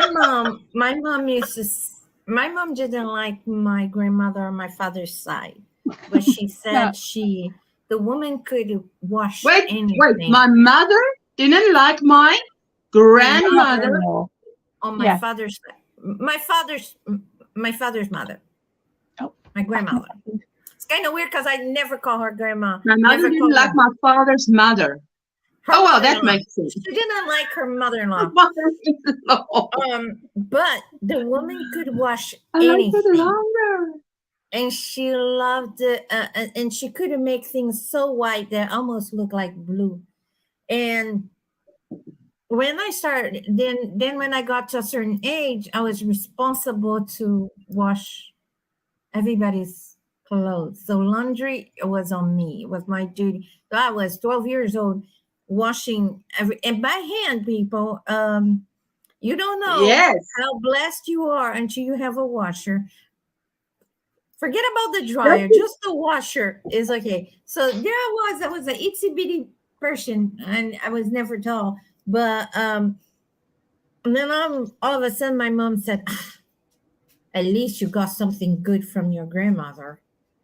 Because I also I'm not sure why. It's just the patience until you take that stain, until you know. And I to do a really good job by hand. Oh, wow. Yes. And my best friend, one of my best friends, that she lives in Portugal, and she called me Janinha, that means little Jane, in Portuguese. And she said, how do you make a old piece of white clothes white again? I said, just put her on aspirin. Just go to like a dollar store and soak it on aspirin overnight. And then she called me on the other day and she said, you made a pact with the devil. I didn't know those things. I said, these old mats and these old things that people used to do before we had all those kind of pre-soaking products, whitening products. We use old things like baking soda, lemon juice. Yes, the baking soda I know for whites and for towels, they say is fantastic. And if your white. Fresh lemon with baking soda is really good for cleaning off the marks on your bath as well. If you've got a white bath. All right. Oh, wow. Sheila's trying to book the pair of us in. That's me on washing up and Jane on laundry. How much yarn are you paying us with? We don't want wages. Just let us raid your ground room. You know, as I was growing up, I started doing laundry when I was 12, right? So it was 6 people in my house. And I just washed, never included folding, ironing, or anything like that. I just washed and hung to dry. Folding was my other brother's department. But you know, as my brothers started growing up and leaving the house, and I remember when my brother got a job at the gas station, and at that time in Brazil was you have to, somebody would put the gas in a car for you. It's not like, oh yes, we call him petrol attendant. So he always got tips, and then he used to come home and just put it in a jar for me. I thought was the coolest thing because all my brothers worked, but I worked from home. And then he said, and I remember someone had to tip you. Yeah, it was cool because he said, whatever I get is yours. Just making sure my laundry is okay. Because he was very sweet. And then one day he came home and he had so much. I said, I don't know if I should give you that. You know, but I said, hey, I washed your stinky shoes. That was you were in Australia by the houses around you. Oh, wow. I was trying not to show too much of my mother and father-in-law's house self.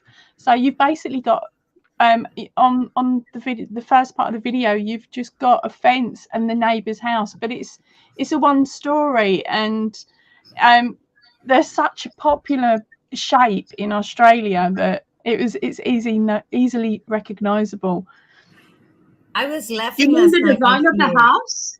Is a very popular design of the house? Yeah, like they're all estates all sort of seem to look similar. So yeah, we also have that in South Africa, that we have certain houses, definitely certain areas. Way back when I was a child, there would be a popular design, and that would just be replicated. You know, everybody would be this. And it's also one level. Not that there's no upper and lower. I mean, I don't know who here has basements, but I guess it's okay. It's not as popular. Yeah, it's not okay. It's a normal thing. In the era, people like, oh, you got something, and up to today, you get something. Everybody else wants it. So when you see there's everybody, you walk in the street, you don't know what house is yours because they all look alike. Oh, that's a nightmare. I've done that. Steps. That was actually nice when I was growing up, because I mean, you go into a house, you sort of know the layout, even if it's the neighbor's house or 3 houses down or 5 houses down, you know the layout. My parents have an Edwardian style house. And what was it? It turned 100 in 1999 or 98 or something like, no, 80 something. But anyway, that one, you walk in, you've got the front parlour, as it used to be called then, now call it the front room, front parlour. Then you have back parlour, and that was it for downstairs until they added on the extension, which carried the kitchen and the toilet. And then upstairs you've got the bedrooms. Very simple layout. The next door neighbours is a mirror image, so the floor plans.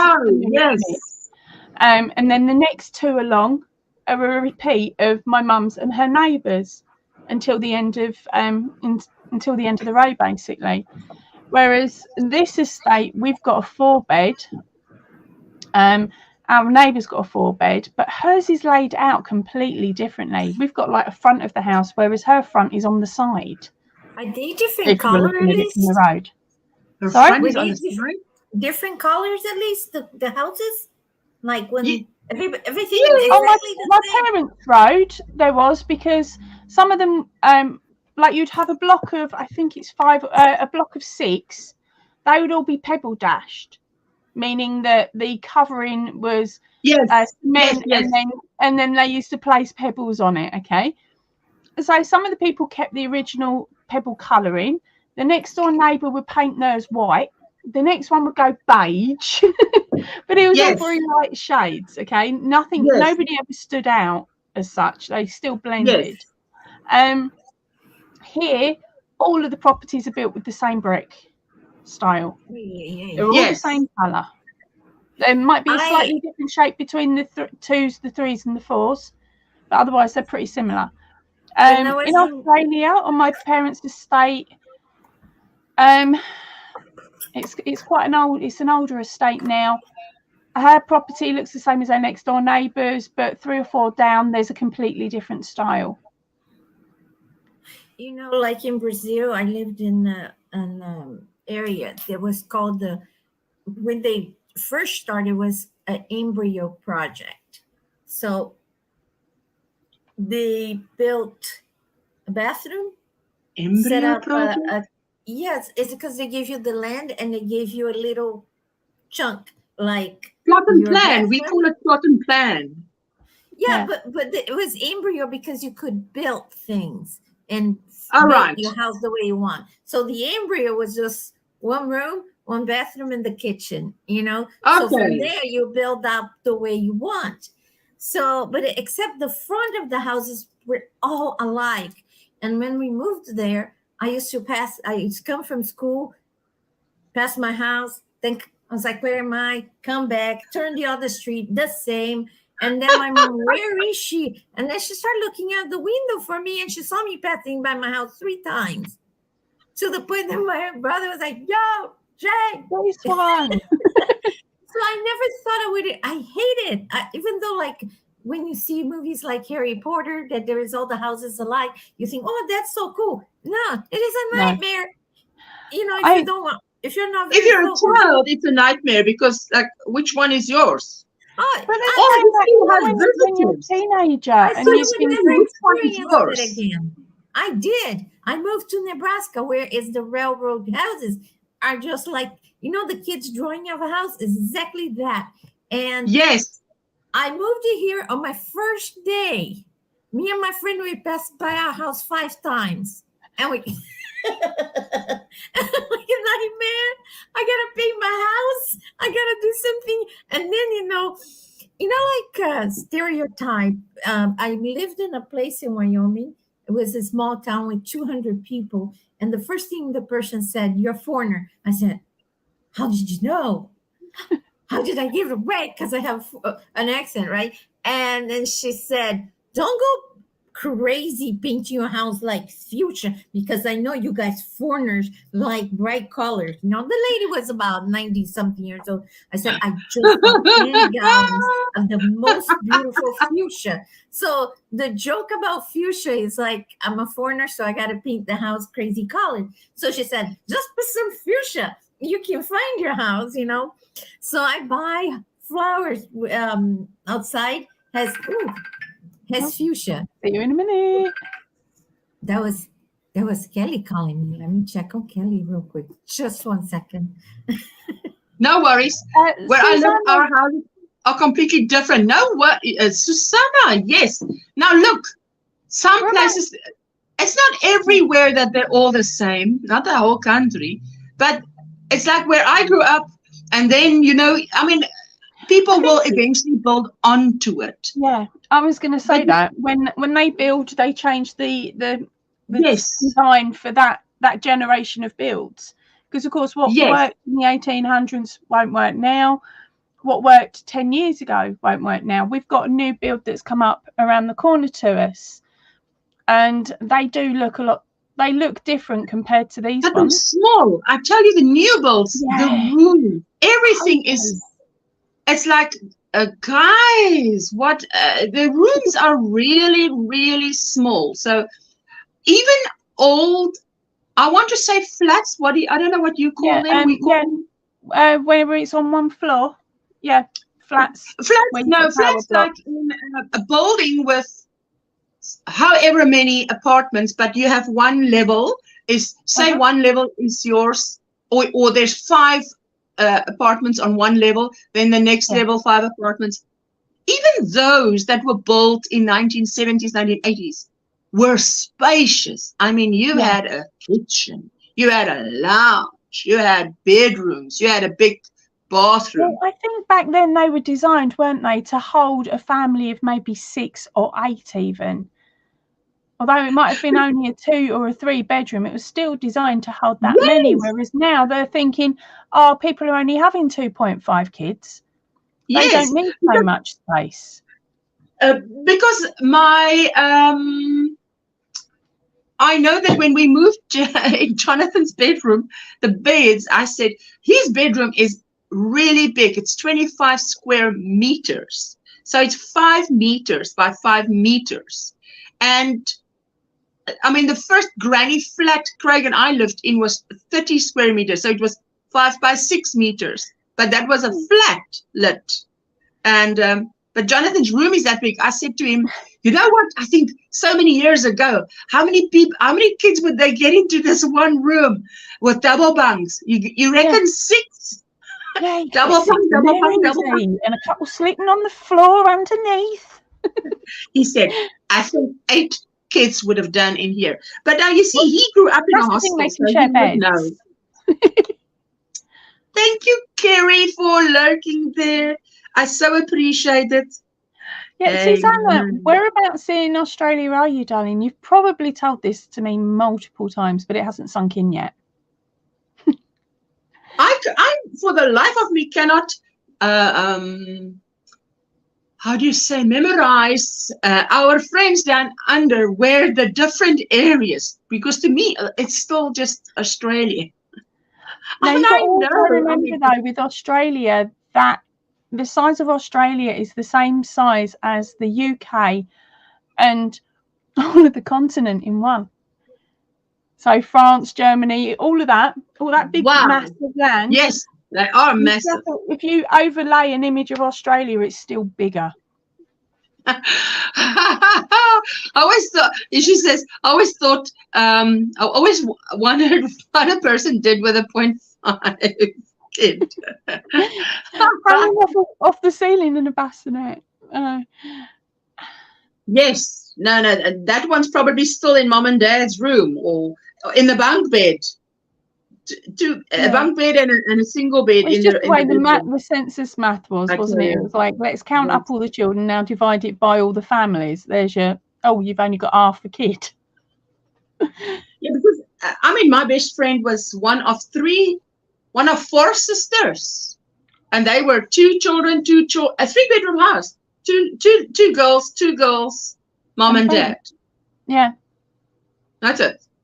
My mum was one of 7, and she it started off one of 6, and my nan split up with the father of the children or her husband, and she ended up getting a 1-bedroom flat to fit 7 of them in. Oh, you're doing the same, but making dinner too, vegetable soup today because I wanted. Oh, lovely. Nice and healthy. That sounds delicious. I hope you have a wonderful day, Helen. Thank you so much for being here. I so appreciate it. Oh, I tell you. This blanket is growing now. I must decide on a border.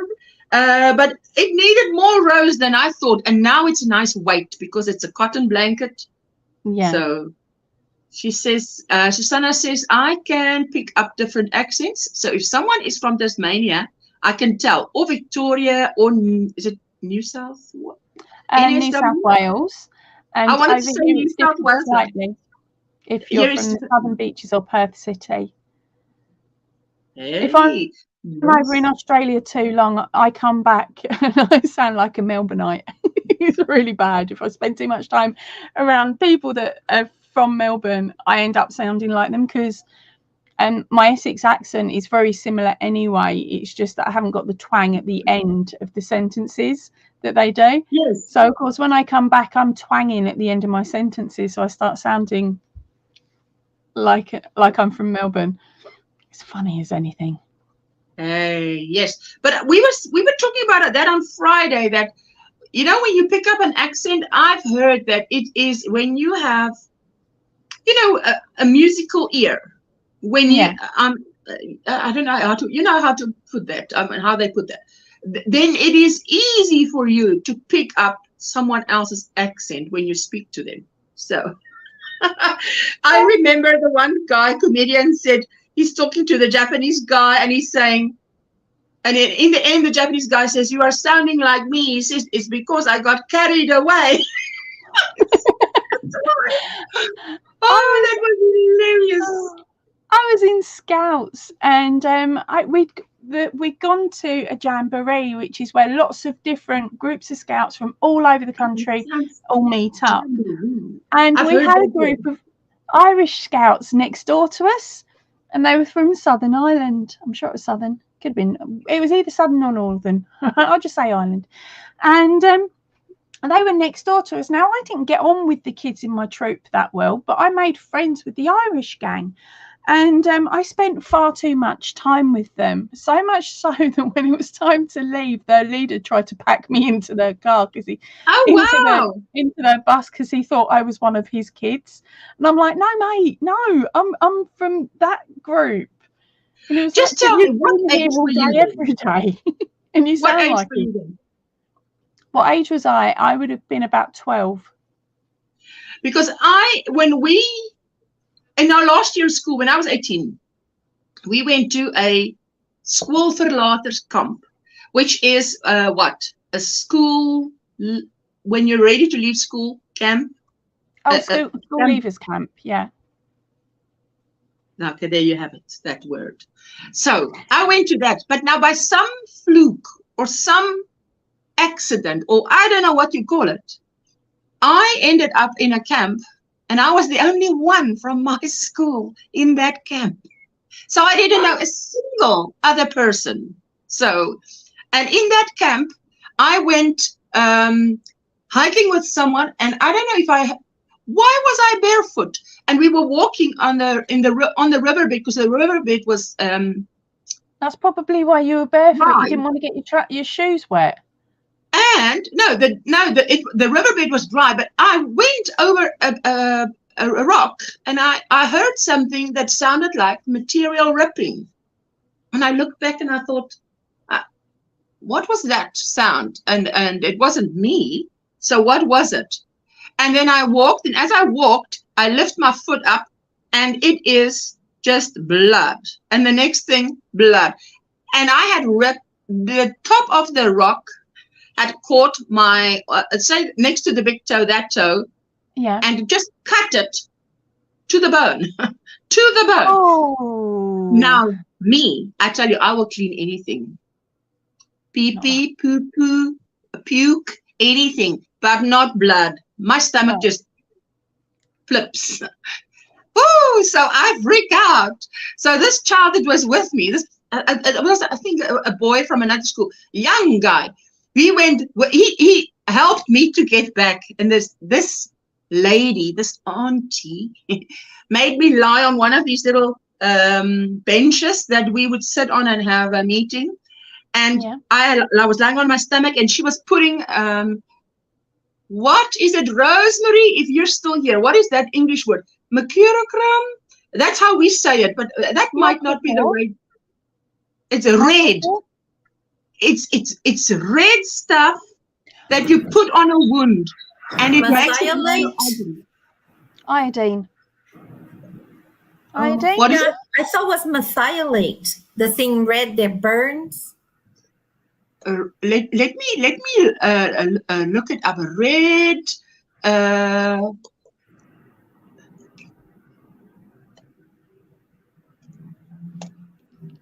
Let me see if this is mercurochrome.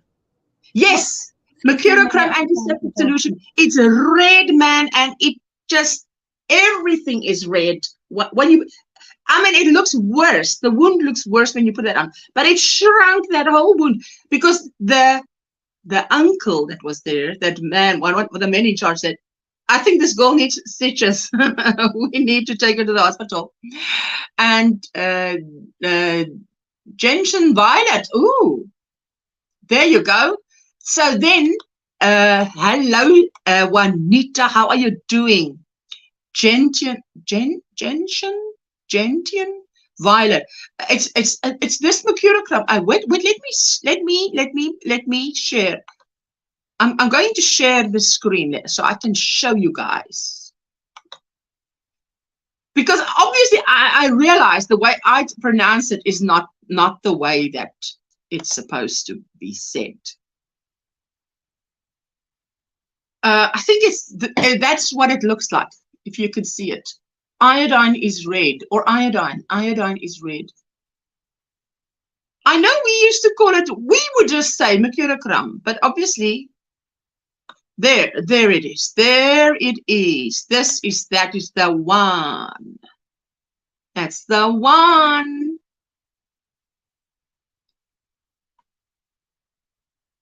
That's the one. Let me see if you can see. Back then it was probably iodine. It turns yellow after it dries. There we go. Yeah, I tell you what, that stuff, it's disgusting, but it works. It works. And yes, and she put that on and that helped. And then after that, I was at the, what do you call that thing where you put your an urn? It was an urn, and I had made a cup of coffee or tea, I'm not sure, and I put my mug there, and I could not remember. The tap was this way, and I couldn't remember which way to close it, this way or this way. So that hot water that was, I mean, it felt like it was thin, that's how hot it was, went all over my hand. Oh. This auntie, again, she must have thought this child is a problem child. Everything happens to her. She just put Dettol ointment on, and until it would draw in, and then she would just put another layer. When it's soaked in, or how do you say, when it's in, and not a blister, not a blister. I was surprised. So I had big respect for that lady. She knew what was going on. Stinky stuff is TCP iodine stains. Yes, the iodine stains, because I tell you that stuff stained. If anywhere that red stuff goes, it stains. In Brazil, they put methylate on everything, and that iodine is more brownish. We use it all the time on the farm. Yeah. Yes, yeah. This stuff I'm talking about is, man, it's as red as the red can be. We had mercurochrome, methylate, and iodine, all three when I was a child. Wow. Oh, wow. I remember my mom gave me once, I said to Jessica, my mom gave me once castor oil to drink. And before I drank it, I asked her if it is, I was probably 6, 7, 8. I said, is this yuck? She says, no, it's not too bad. And after that, now you see, when you drink castor oil, I don't know about you, but I can't get rid of that. You know, the oiliness, it's like you can't get rid of it. How the heck do you get rid of it? I just decided, liar, pants on fire. I don't believe you ever again. So that ruined her reputation with me. I'm like, never again are you going to give me anything to drink it. Now I know. You should have said it's very bad, but you must have it. Then I would have it. I would still have it. But don't tell me, no, it's not so bad. Then I'm like, hey, hello. I'm in the what? BJ, I think she's down below, darling. She's in the No, I'm here. No, I meant Bridget. She's waiting to come up. Did you miss the name? You're in the bag? Shall I pay for you? No, I'm in StreamYard. Oh, you can see her. Not there. No, I can. Well, if she was there, I could see her, but I don't see her. Milk of magnesia as a kid. Yes, that was popular. That was the devil. Strange. Yes. Kelly Walker had all three. Hey, that was terrible. There was this lovely. I must tell you, there's this one lovely Scots emulsion. Is it Scots emulsion? When you were sick, you were given Scots emulsion. Now that was terrible. But when my child was small, you used to get Scots emulsion orange flavor. So I knew that Scots emulsion was great stuff, but tasted yucky. But with orange flavor, it was good. You're in the background. That's where you are. as in lurking. Yeah, but BG, I don't know, BG. Hello, Miranda. How you doing, my sweetheart? I'm so happy to see you. What's in your cup? What's on your hook? I love Jane's head thingy. Love it. It's beautiful. I see it on the screen here now. You see, with this glasses, I miss a few things. But I see the color. I love the color. Poppy got the memo. Purple today, hey? Purple. There's some purple in that headscarf, sorry. I tell you. Sorry, Jane? I said we all have a little bit of purple. Yeah. Yes. Jane, I love your headwear, Sister Susanna. I love it too. Actually, it's just wrapped around. There's nothing special about it. Hey, you must just say thank you, guys. I said thank you. I know. Thank you. The most beautiful. Stick it on. When I do it and it looks so good, I go to the doctor and they go, "Can you please take it off?" Snap, Susanna. Snap. We said the same thing at the same time. I took the words right out of your mouth, Susanna. Right out of your mouth. I didn't put it in. I took it right out.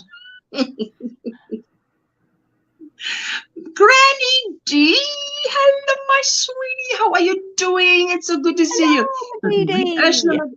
Poppy, Jane, hello, chat folk. How's everybody doing? Everybody's saying. Cindy's saying hello to everybody. Jane, do you make those? I would love to make one, says Susanna. I used to wear those bandanas. Beautiful. This is just a scarf. Yes. There is a channel called Rapunzel. So it's Rapunzel. And they're Jewish girls.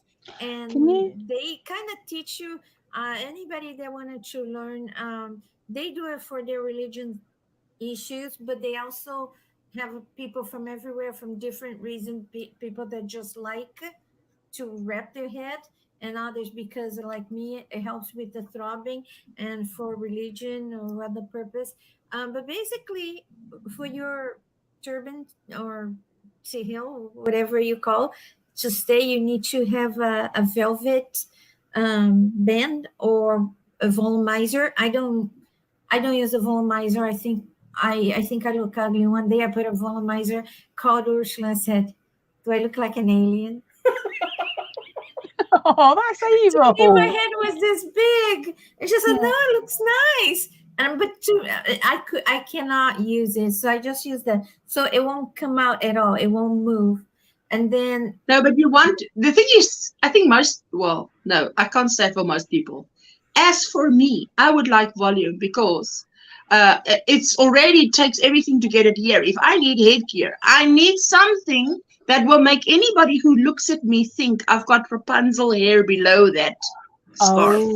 It mustn't look like the only cover I've got. There's different shape. There is one that looks like mushroom, and there's one that you can change how you want. I'm not sure if you've seen some girls, they have like a lot of volume in the back. That's not even hair. That is just a volumizer. But it looks good. The crown. So the volumizer somebody gave me, it gives you a lot of crown. That is the height here, because you're supposed to be beautiful. But basically you just wrap and tuck. There's no tying, there's no pin, there is no nothing. And it's just practice.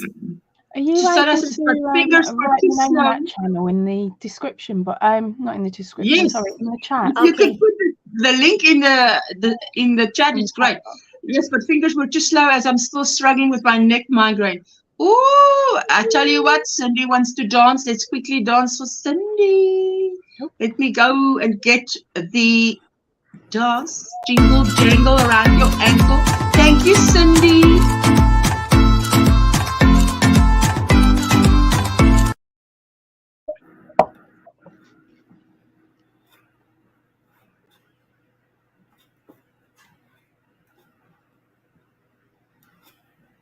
Yeah. Can I? Ursula, you've gone silent, darling. Can I put the link even though I'm not a moderator? a moderator. Why are you not a moderator? I do not know. I'm not. I'm gonna post. See if the thing is gonna block me. There it goes. No. Talk. Wait. Wait. I did it. Oh my goodness. She did it, and then I clicked OK. Okay. So let me just. I'm not a Okay. moderator. I've added you as a moderator. Oh, I've added you as a moderator. So if you put it now, it should pop up. So it's like rap pun. It's like the Rapunzel, but with a W in front. Okay. Yeah. And Yes, because when they get married, only their husband can see their hair, Susanna. Granny I've G only just found that out. Family vacation in Tennessee. We've had such a fun time. We spent the day in Dollywood yesterday, and the weather was amazing, fabulous for this time of the year. Only in the low 80s and a gorgeous sun. Oh, lovely. Making us jealous there, Dee Dee. Ooh, she's saying, everybody's saying hello, hello. Background, BG, I'm lurking. Did you say I'm lagging? That's wonderful that you are enjoying your much needed vacation, Granny D. We all miss you, but we're happy you're having fun. Fantastic. No, it said your volume had gone off after the dance music, but it came back on within a few moments. All right. Yeah, it usually does that. I don't know why it does that. It takes a second or two, and on my side, it looks like it's done. Then I talk, and then it isn't done. 29 months. That's amazing. Yeah. Or shall I put a different link? This link is for this wrap. This is called a this link is for this.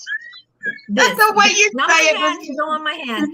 For this kind of style is called a wriggle wrap. This is the most basic. So I put that there for anybody that wants to learn. Yeah, because you've shown us some beautiful methods for wrapping so far, haven't you? Because I've seen one where you've done like the flower on the side with it. Yeah, wow. I used to, but this is for every day when I'm at home. I just put these and go do my things. Yeah. To me, with migraine, I have a lot of throbbing. Sometimes I just have the throbbing, but not necessarily the pain. But the pressure, it helps. You know, like when you have swollen feet or legs or whatever people have, and they use the compression socks to control. Yes. That's what it does for me. Control. And plus, I keep my thoughts all together instead of being flying out. Listen, even for children with autism, I must tell you that what we did was sometimes what they needed was compression on. You would take the head and you would just press, and it would calm them down like you can't believe. And then you let go and then press again. We would teach the mommies how to do it between their knees, just so that the child, and it tremendously calms them down. She says, yeah, the world is shuttle, not to be confused with shuttle, meaning a town or something. Learned heaps doing genealogy of on my father's side. Oh, wow. The word is shuttle, not to be confused with shuttle, meaning a town or something. I'm okay. so happy you read those words and not me. I would have made it sound like a swear word in German. I was just going slowly, you see. Go slow is fast. Smooth is fast. Slow is fast. In Afrikaans we have a saying, hoe meer haast, hoe minder spoed. So the more haste, the less speed. So the more haste, less speed. We've got something very similar here in the UK. Wondering if that might help with migraines. I would think it does. It works for Jane. It does. It does. It helps. It helps. The pressure. But you need to know what kind of migraine you have. If there's two types. There's one because you don't have enough flow, and there is one because you have too much flow of blood in your head. Oh, right. So but it, you know, if it doesn't help with the pain, it will give you some comfort. And sometimes you want to put an ice pack on your head. And a lot of people think I have a volumizer, but it's just an ice pack. And that's brilliant way to disguise it. I have like something like swimming cap. This is not cap. This is just a jersey thing. So I put an ice cap. I went to a Dollar Tree and they had a very thin one. So I put many layers. I put this. I went to the doctor and she said, "My goodness, it looks fantastic today, but we need to do the Botox." And when I took off, and then I forgot that I had that ice pack there, and then start falling out, and we start laughing so hard. But you know, it gives you a little disguise from the craziness that is in my brain. I think anybody who can do a guttural can maybe speak a bit of Yiddish. Eh? I learned a Norwegian word, Vartsdamper. Speed bump. What is that? Oh, wow. Really? That speed bump? That works quite well, doesn't it? I have an aneurysm and CSVD, which means my blood vessels are too narrow. So maybe that's not the best. Susanna, I wonder if you know what is the cayenne pepper that I try on my food now regularly opens those blood vessels. But I tell you, you must go slow because it opens it like immediately. If I take a bit too much, I'm like, ooh, my head is spinning a bit. It's amazing how fast it works. And I would take a tip of a teaspoon, maybe in a bit of water, or even just over if I have like sunny side up egg, just have a generous helping of cayenne pepper. And hey, real quick, it literally can. You're gonna see that. So I have I have a band, see? It's velvet. I got this one on Etsy. Oh, velvet. Like this. That's lovely for grip, hey? Yeah, so this way it doesn't come off. Yes. Not even in Wyoming where the wind is 65 miles an hour. So I bite it, so sorry. So you're not tying in the back. You're just crossing over. Like if you were doing a pigtail and then you cross over. You're gonna put it once you have the velvet thing, it's not gonna move. See? Yes. Okay, we just look. Then you tuck in the end. I was going to say it for you. I was waiting for you to do it, Jane. Yeah, that's what I do. That I used to do that when I used to wear that when I had shaved my head. And then. Susanna, try it, but go slow because it works immediately. I twist here and then I do the same thing and I tuck in and voila. And voila. Good to conquer the world. You master you. In Afrikaans you say, "Sidar." It's voila. Sidar. It is not very hard. And you can start very loosely and then adjust how tight or how loose you can. You can start very loosely and then adjust. Adjust, like go tighter and tighter. Mine is very huggy. But when I first started, I used to leave it very loosely. The velvet will hold your I call it your wrap on in place, so you don't need to worry unless somebody like my dog comes and bites and run away. Oh yeah, but unless someone comes and grab. Yeah, when my puppy was 6 months. Thanks for demonstrating. Sometimes my nerves get set off and I can't stand my hair even touching my neck or face, so that would be brilliant. Yes, that's fantastic. Shave it all off. I shave it all off sometimes. We have load shedding in an hour, but I know we have load shedding in an hour, but I realized that's after my life. We have load shedding. We had load shedding this morning. We had it this afternoon, and we have it tonight. We have 3 times a day now. So it's when it's so cold, man. People put the heaters on, and then Well, you expect that, but then in the summer they ramp it up as well, don't they? Because everyone's got their aircon on. Yes, No all the wind. fans. The thing is, whenever there's something obviously that is obvious why everybody needs electricity, then there we go. There we go. Not our first rodeo. So, Have you got solar and wind farms over there that are connected? well, we have, but I mean, we don't. I don't have. We have. People have. The Norwegian word is hilarious. I'm going to laugh every time I go over a speed bump. Susanna, absolutely. Yeah, I loved that. What is As it you in read it out. Afrikaans? Sorry? Now I'm asking Jessica, what is that in Afrikaans? No. I'm gonna let me look what that is in Afrikaans. What, I'm speed bump? interested. Yes.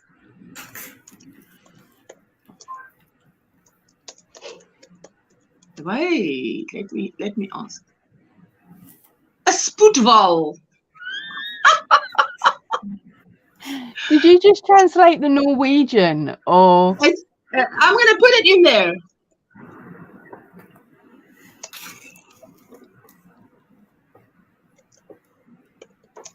It is 2 words. It's 2 words. Wait, let me just make sure. No, it's 1 word. It's 1 word.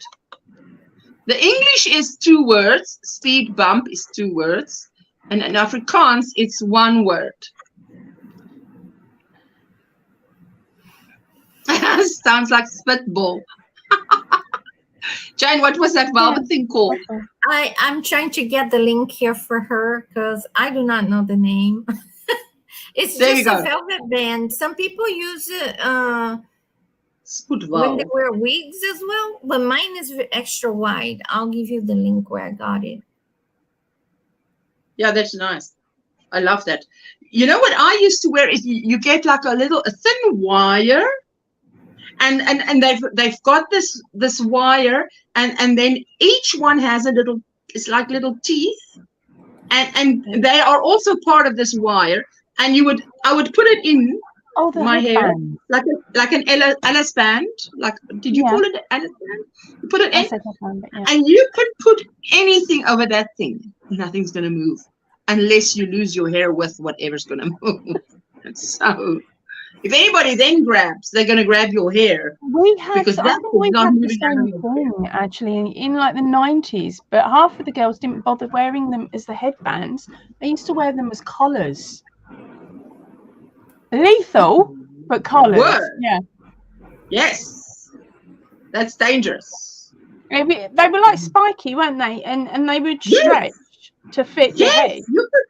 It was a wiry thing, and you put it in your hair, and I mean that the girls used to wear it with the spikes pointing down, and then they would get some little jewelry pieces and attach little jewelry to it, but then they were gothic, so that's maybe the reason. Wow. But yeah, it was a big thing to wear it like that here in the UK. I mean, it could probably look good. I can only try and imagine that, but I think I tried it once. I had it upside down, so ended up. It was right. Beginning. I remember as a kid wearing them, and also the banana clip. Hey, the banana clip. They're back in. I had one of those, but I had mine in plastic, says Margaret. Yes, they also came in plastic. I remember that. They came in plastic. Well, that's the thing. The scrunchy revivals are going really well at the moment, isn't it? Scrunchies are back in. The crocodile clips, or what were they called? Banana clips. They're also coming back in again. Oh, there you go. Thank you. Thank you. No slip velvet headband. Nude support 4. There you go. There is on the velvet thing. There is a direction. You got to make it sure when you're putting that will grab your hair, because the one the side they're gonna face your hair is supposed to grab your hair, and the one that is facing away from the hair is supposed to grab the fabric. So you're gonna see the fabric has little. Read the instructions. I got out of I'm out of English to explain. You're doing No, but beautifully, it's not Jane. I for. fully get where So what you mean. It's not They for also have guys if with they don't read the instructions. They also have with silicone, but I thought that really hurt. Yes, I would think that would hurt. I gave up. Yeah, no I joke remember there. back in the day, I bought a bra that had the silicone strap around that was meant to support things, so you didn't need straps, and that was horrible. So I wouldn't want that on my head if they've used the same thing. Yeah, no. Yeah, I would think that would help perfectly. Rapunzel also has what is called a shop where they sell the tea heels, they sell the volumizers, they sell the bands, they sell everything. If you want to support their cause, and if you're going through chemotherapy or lost your hair for any medical problem, they send you a little kit. Oh, that's so sweet. I think it's very nice. That's beautiful. Yes, absolutely. Morning, how are you doing, Pat? What's in your cup and on your hook? It's early morning for you. So do you buy quite a bit from them, Jane, to help support? I never did, because I already did. You already got it all. One side of my family is Jewish, so I already knew how to do all that. I just use them as reference, or when they have something, I love something very different. But I already had it, and I can make my own. In Brazil, I made my own. And the scarves, I like cotton because it breathes. I don't like silk, but I intend, as soon as I finish paying for my treatment, to buy a Israeli scarf. They have a little silver or golden line, and it's the most basic one, and I love it, but I never could afford. And majority, and sometimes I'm going to tell you, if you're on a budget, I go to Goodwill. That's fine. Yeah, Goodwill, sometimes they have, you can find for less 50 cents. You find a brand new scarf, it's you with the tag that nobody wanted to wear. And, thank the Lord. All right. For the shop. Frenchie says, I would appreciate views. That's probably watching her videos. Yes, because she's trying to get up there.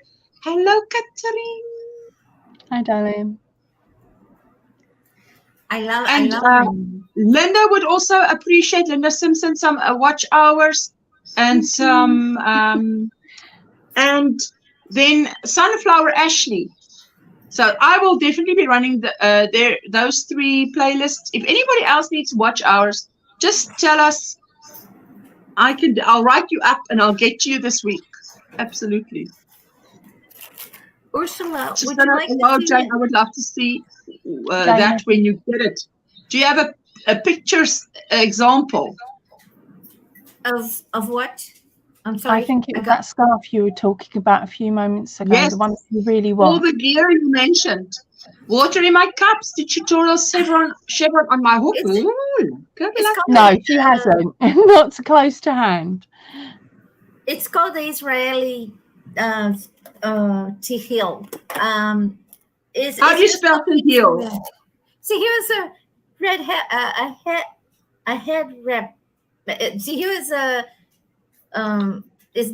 what is the language that they speak? Is Hebrew. Really Tehil. Spell Tehil. No, I'll spell it. Okay. I have no way how to spell it. Hold on. It's T as in Thomas, I as in Indiana, C as in Charlie, CHEL. No. Okay. My apologies. Please repeat that. How do you spell it? Susan's managed to write it in the chat box.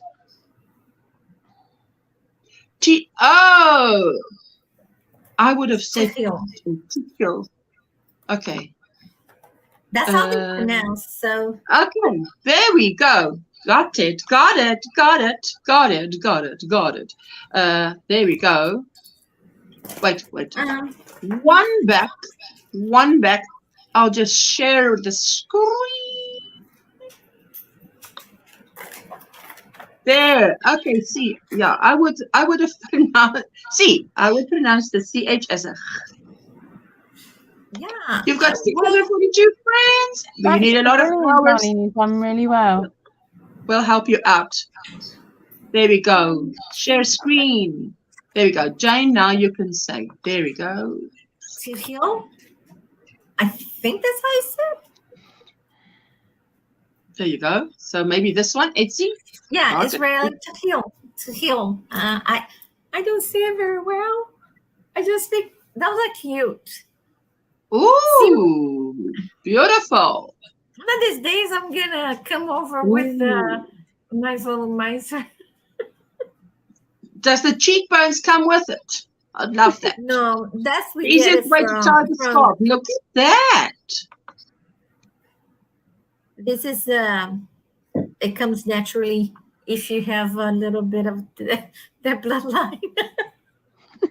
Okay, that's exactly what number 1, number 2, number 3, number 4, number 5. Okay, up to number 4 is what Jane showed us. We couldn't see number 5 because we don't have eyes there. 5 and 6, yes, and then 7 she did, and 8 she did. Hey, see why I need the volumizer. Mine is not going to look like number 9. I need something. Number 2 she tied, and I don't tie. I just. If you tie, if you suffer from migraine, you shouldn't tie because you're gonna have a knot right on your occipital area. Oh, that is gorgeous! I love it. It looks beautiful. It's beautiful for you know, an accessory. I would say call it an accessory.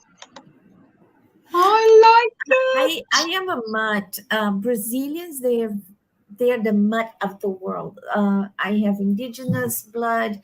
I have Jewish blood. I have my Italian side that I got the most. I got. No, you're beautifully mixed. I don't know. Beautiful mix. That's where I get my cheekbones from. And the amount of us are jealous of the mix that you've got, honey. You needed to see when I was thin. It was really something that people wanted. And I didn't care for it. But I just wanted to ask you, Ursula, would you like to see what I made since Friday? Since Friday, since you put your picture up? Last Friday, we talked, right? And then I made some bracelets. Would you like to see Have you done it? Sorry. You know, Susanna, that's really funny how you say it. Have you done a DNA test? It really opens your eyes. I'm like imagining her walking around with closed eyes until the DNA test. Sorry.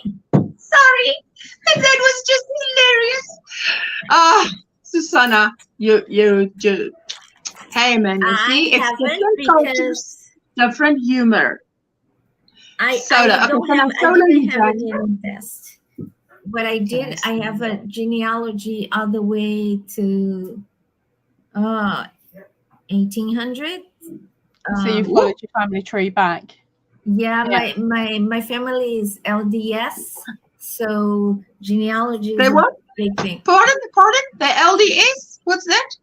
Latter-day Saints. Oh, all right. Yeah. Some people call so Mormons. they have the family Bible, don't they? So they put everybody's names in the family Bible. It is important if you're Latter-day Saints, LDS, that you have something that we work diligently is to have your genealogy. So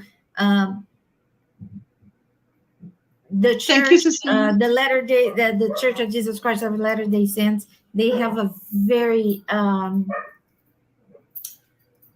it's almost like an ancestry.com. They have a lot of information. If you ever want to do genealogy, I'm not trying to do anything about anything. Yeah. She says you do baptisms for the dead. Is that right? Yes, they do. Oh, okay. Never heard of that. Well, you get it.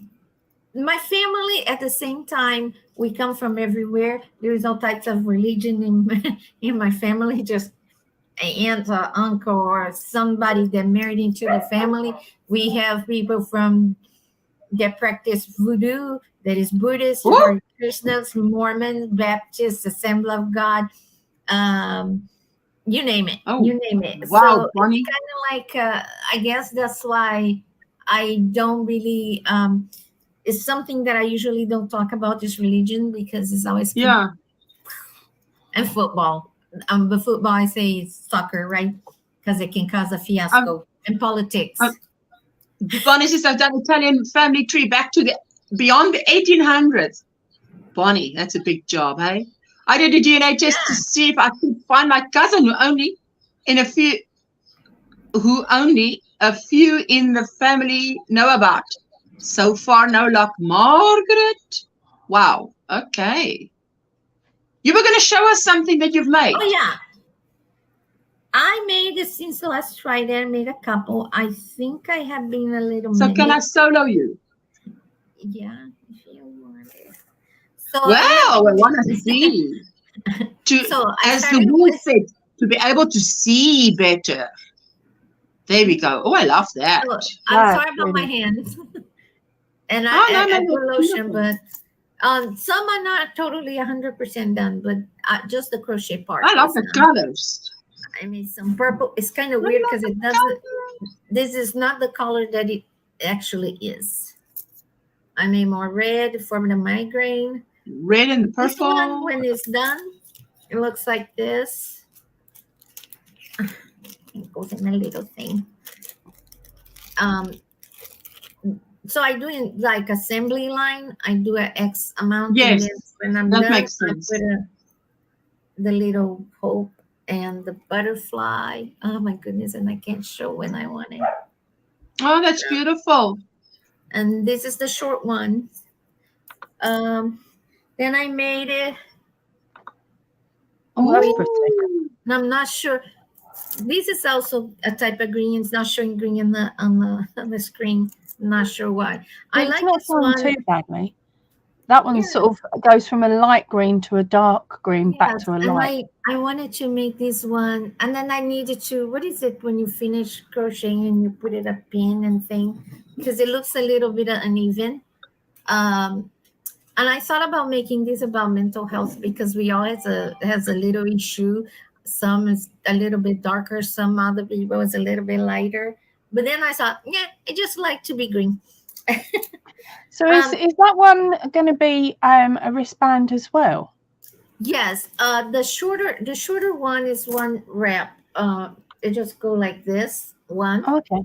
And the longer one goes double. Well, majority of my clients have big wrists. We have so this one goes twice. Oh, that's really cute. And then you put the glass. Until you said mental health, I was thinking that would look beautiful as a choker. No, just as anything, I think. I'm not sure if it can. No, I can't. It would. It's a little bit short, about 1.5 inches. Yeah, so I was thinking. Remember this big Ursula that you liked it? Yes, I love it. It doesn't show, but it's about 4 or 5 shades of blue. It looks silver and blue on the camera. So I made one like this. And I was talking to Sierra, and she asked me how long does it take. So I try to time everything. And I use crystal to time the crystal as well. Oh, that is that. Oh, I love that. I love that. I like that. Oh, pretty. So I made two more ones for RA. It doesn't show the, it drives me nuts because it doesn't show the proper color. This is indigo and purple. And this one just for fun. Oh, wow, brown I like those colors. Oh, I like that. Shows off those really well, doesn't it? When the beads show different color, iridescent. Yes. Iridescent. And apologies. That's probably not funny. A joker to It sounds like a cuss word. Susanna. You know, Susanna, you need a sense of humor to get through things. Like the one you wrapped around twice. Ooh, I love that. I love those that change color. You know. This is a metal bead. Is what is it? Ionized bead? Yeah. It's metal. So you cannot just walk through a metal detector with this. Again, it's going to go beep, beep, beep, beep, beep, beep, beep, beep. I really like this one I made last night. I think I crocheted so much that I hurt my finger. Oh no! Because you gotta hold it in a certain way to get the bead. You strangled it. But I'm not sure if you can see. Let me see. This is a bead with purple inside. Yeah, I was going to say the bead's purple, but the thread looks black. Let me see. The middle is purple, but the bead itself, the glass is blue. I really like, and this is Jack. I mean, we went to see. We were watching Star Wars, and you know that guy that looked like a little devil with red and black. So I made one. Oh, the Sith. I do not know, but I think I made this. I've never watched that, so I don't know. But I like the black one. I must tell you, I like the black. Oh, the black. I like the black too. I think I want to name the black ones the Bird Box. You know. The Bird Box. You know why? Because the movie Bird Box, Sandra Bullock had the thing. Because I can't see, so I can't see anything. I just do it by feeling, literally. So another brown one. I love that. And I went crazy. Look at these with white one. I thought it came out very cute. Giddy. So people can just email you if they want some, or what do they need to do? I'm gonna put on my Etsy store. I can't photograph well anymore, so my friend that is a photographer gonna come and take a photo so I can do the listing. What is it, listing? But look at this, how delicate. You think this is delicate? Look at this. This is even more delicate. Wait. Oh, goody. Hold the phone. Just one Mississippi, two Mississippi. Okay, hold on. Okay. Oh, look at that. It is. Wow. It's like 1/4 of an inch almost, a little bit bigger. Wow. I think, okay, I can say definitely is below 1 centimeter. There. Wow. You might as well just give it to us in yarn weights. It's like, this is the thickness of a four weight. I grew up with the metric system, so this thing of a 3/4, 1/4, 1/8, 1/16, and it's like, but just go to the metric system. It's more precise. And I made that pink one that you like. That is a rose, antique rose. I love that. I made 2 of them. And I made a long one with those several beads. You know, sometimes I make and I said, I'm going to keep it. And then somebody likes it and I end up selling it. So I made a red one. No, oh my gosh, it's an orange. With gold? Red? Is it gold? It's more like, it's not really gold. This is more like a copper and bronze and brown. Oh, I love that. And they don't have this mixing anymore. So if I wanted to make more of those, I made this one. Oh. And there's more. I'm gonna try. You've been busy. Oh my word. You've been doing a lot.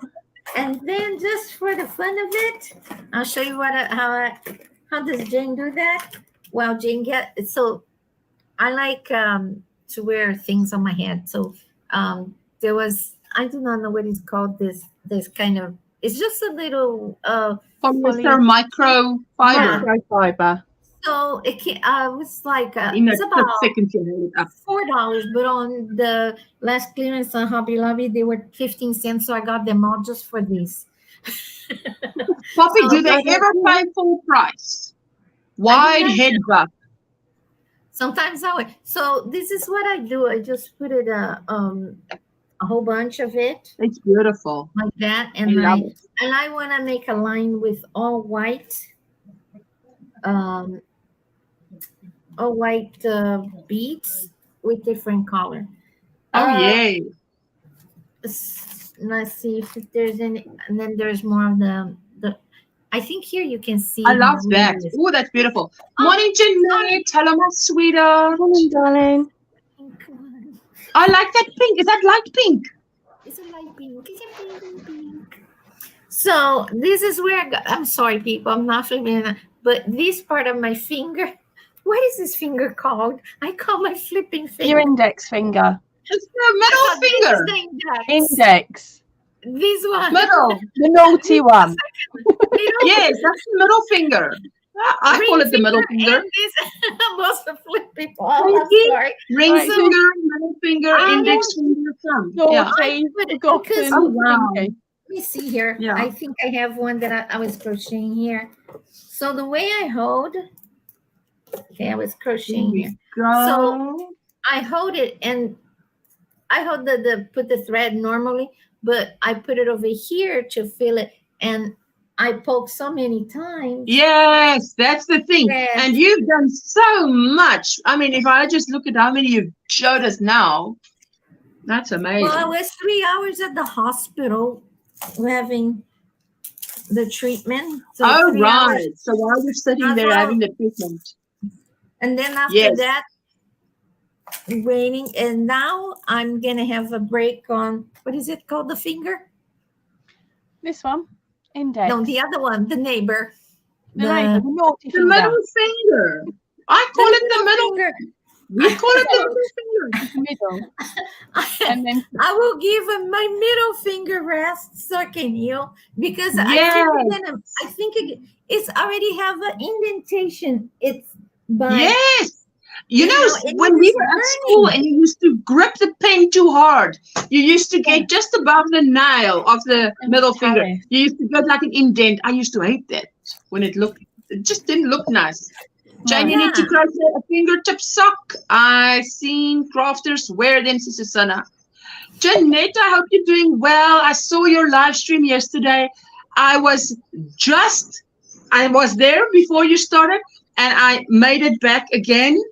But I saw that you had internet problems, but I watched the replay. I loved what you were wearing. She was wearing what she said was crop top, and she's got a tutorial for the crop top, and she turned it into a dress. And if I believe I heard you right, you said, Jeanette, that you turned that into a dress. You just kept going so that it's a dress. But for this, where you were going out, you decided to just take the dress part off. And I'm like, what? We're not live, so I can ask what you mean. But if in my mind, it's like, did you cut it there or what? Because I mean, to take a crochet dress unless and to you've turn it been really into clever, used as but to turn it a into a what do you call it? These high crop high tops. waist cropped into a crop top is like, oh goodness me, that's surgery. I'm not laughing at you. I just remember my Brazilian friends. They say cropped toppy, and then that made me laugh. I'm not saying that, Yes, 'cause but in my look at language me that will sound something completely different than a But crop it's like top. me saying stew instead of sew. I will meaning sewing it. Hello, Mara. How you doing, my sweetheart? Hello, there you go. Granny D saying hello to everyone. If you are not connected to Granny D, there you go. And if anybody needs watch hours, just tell us. I'll be running your playlist. Hello, Granny D. How is your holiday? Ooh, our holiday is just going super, super. Sugar Pack Dancer. How are you doing, sweetie? All is doing well. We're going to head out of here. Ooh, it's the end of the live stream on a Monday. Can you believe it? To me, it's like so quick. Oh, thank you, Poppy. Thank you, Jane, for joining me. That's all right. Thank you for having me up again, darling. Oh, Sorry, I didn't have anything really to show this week. I'm so glad you're back home. Sorry, you want to show something? I can highlight. No, I said I haven't really got anything to show this week. I've made one blanket that got left in Australia, so that's why you got the photograph up on your Facebook. And the only other thing was that, and that's not worth it because I'm going to strip it back. Oh no! Listen, Jane I made was up. laughing last night with you, not at you, but with you, because you're like showing your blanket, saying, "Oh, it's so much color," and then I was like, "What? This is perfect." It was because it was so busy. You couldn't see the actual design really that well because it was such a short color change. And I was hoping it would colour pull. I am determined to find a yarn that will colour pull that I can purchase. So I've got a couple of new ones. I've got this one, which I attempted to colour pull. And that's what I love that.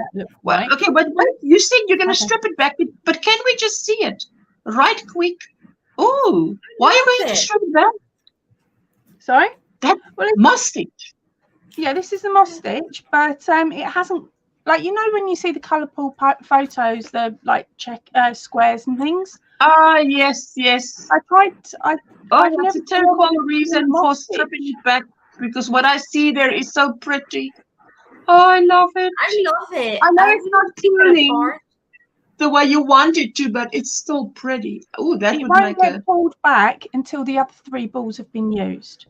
So I've got 3 balls, I think. If you don't like it, you don't like it. And if I can get it to pull, it'll get stripped back. If I can't, I'm going to have lots of little squares of multiple coloured pieces to stick together into something. It's like like the Argyle effect. Yes. And I hated the shawl, and everybody loves that shawl. I don't even have the courage to show because I think it looks hideous. Or I'm gonna go get it. Just a second. Nobody ever seen it. Has like I didn't even weave the ends because it's just so dramatic, traumatizing to me. You've got a second. There you go.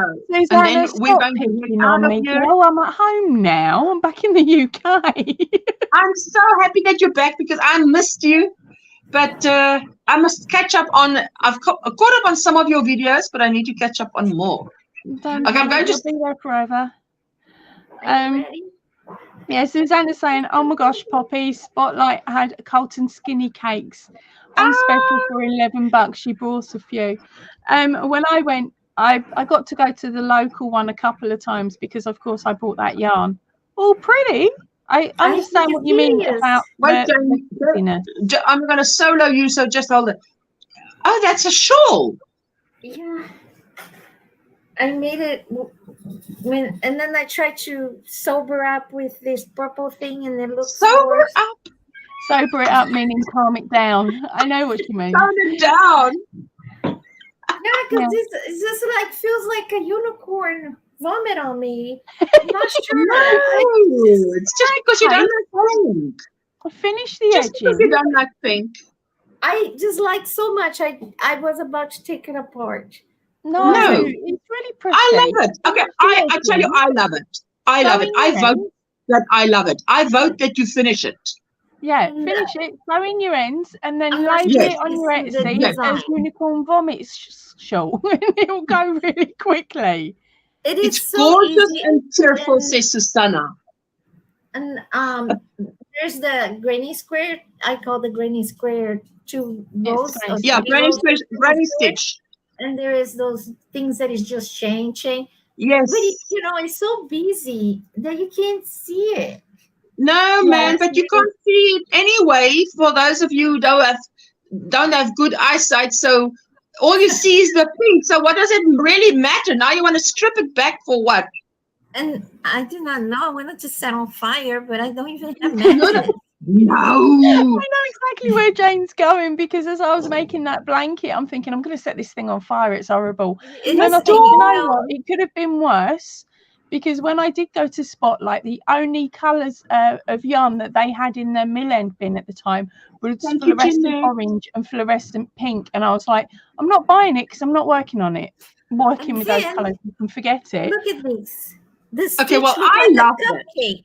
And this is my opinion. Is I love it. It looks like a cupcake.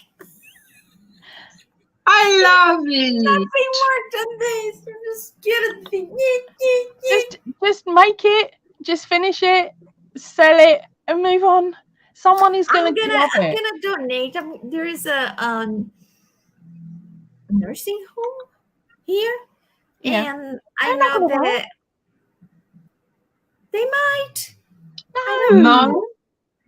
Mara, on a Monday, it's at my time, 12:30, but I think it's 6:30 a.m.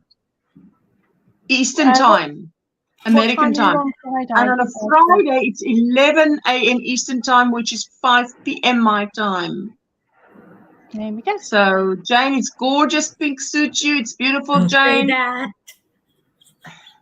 Pink, this is as much pink as I'm ever gonna wear. That was the thing with that busy blanket.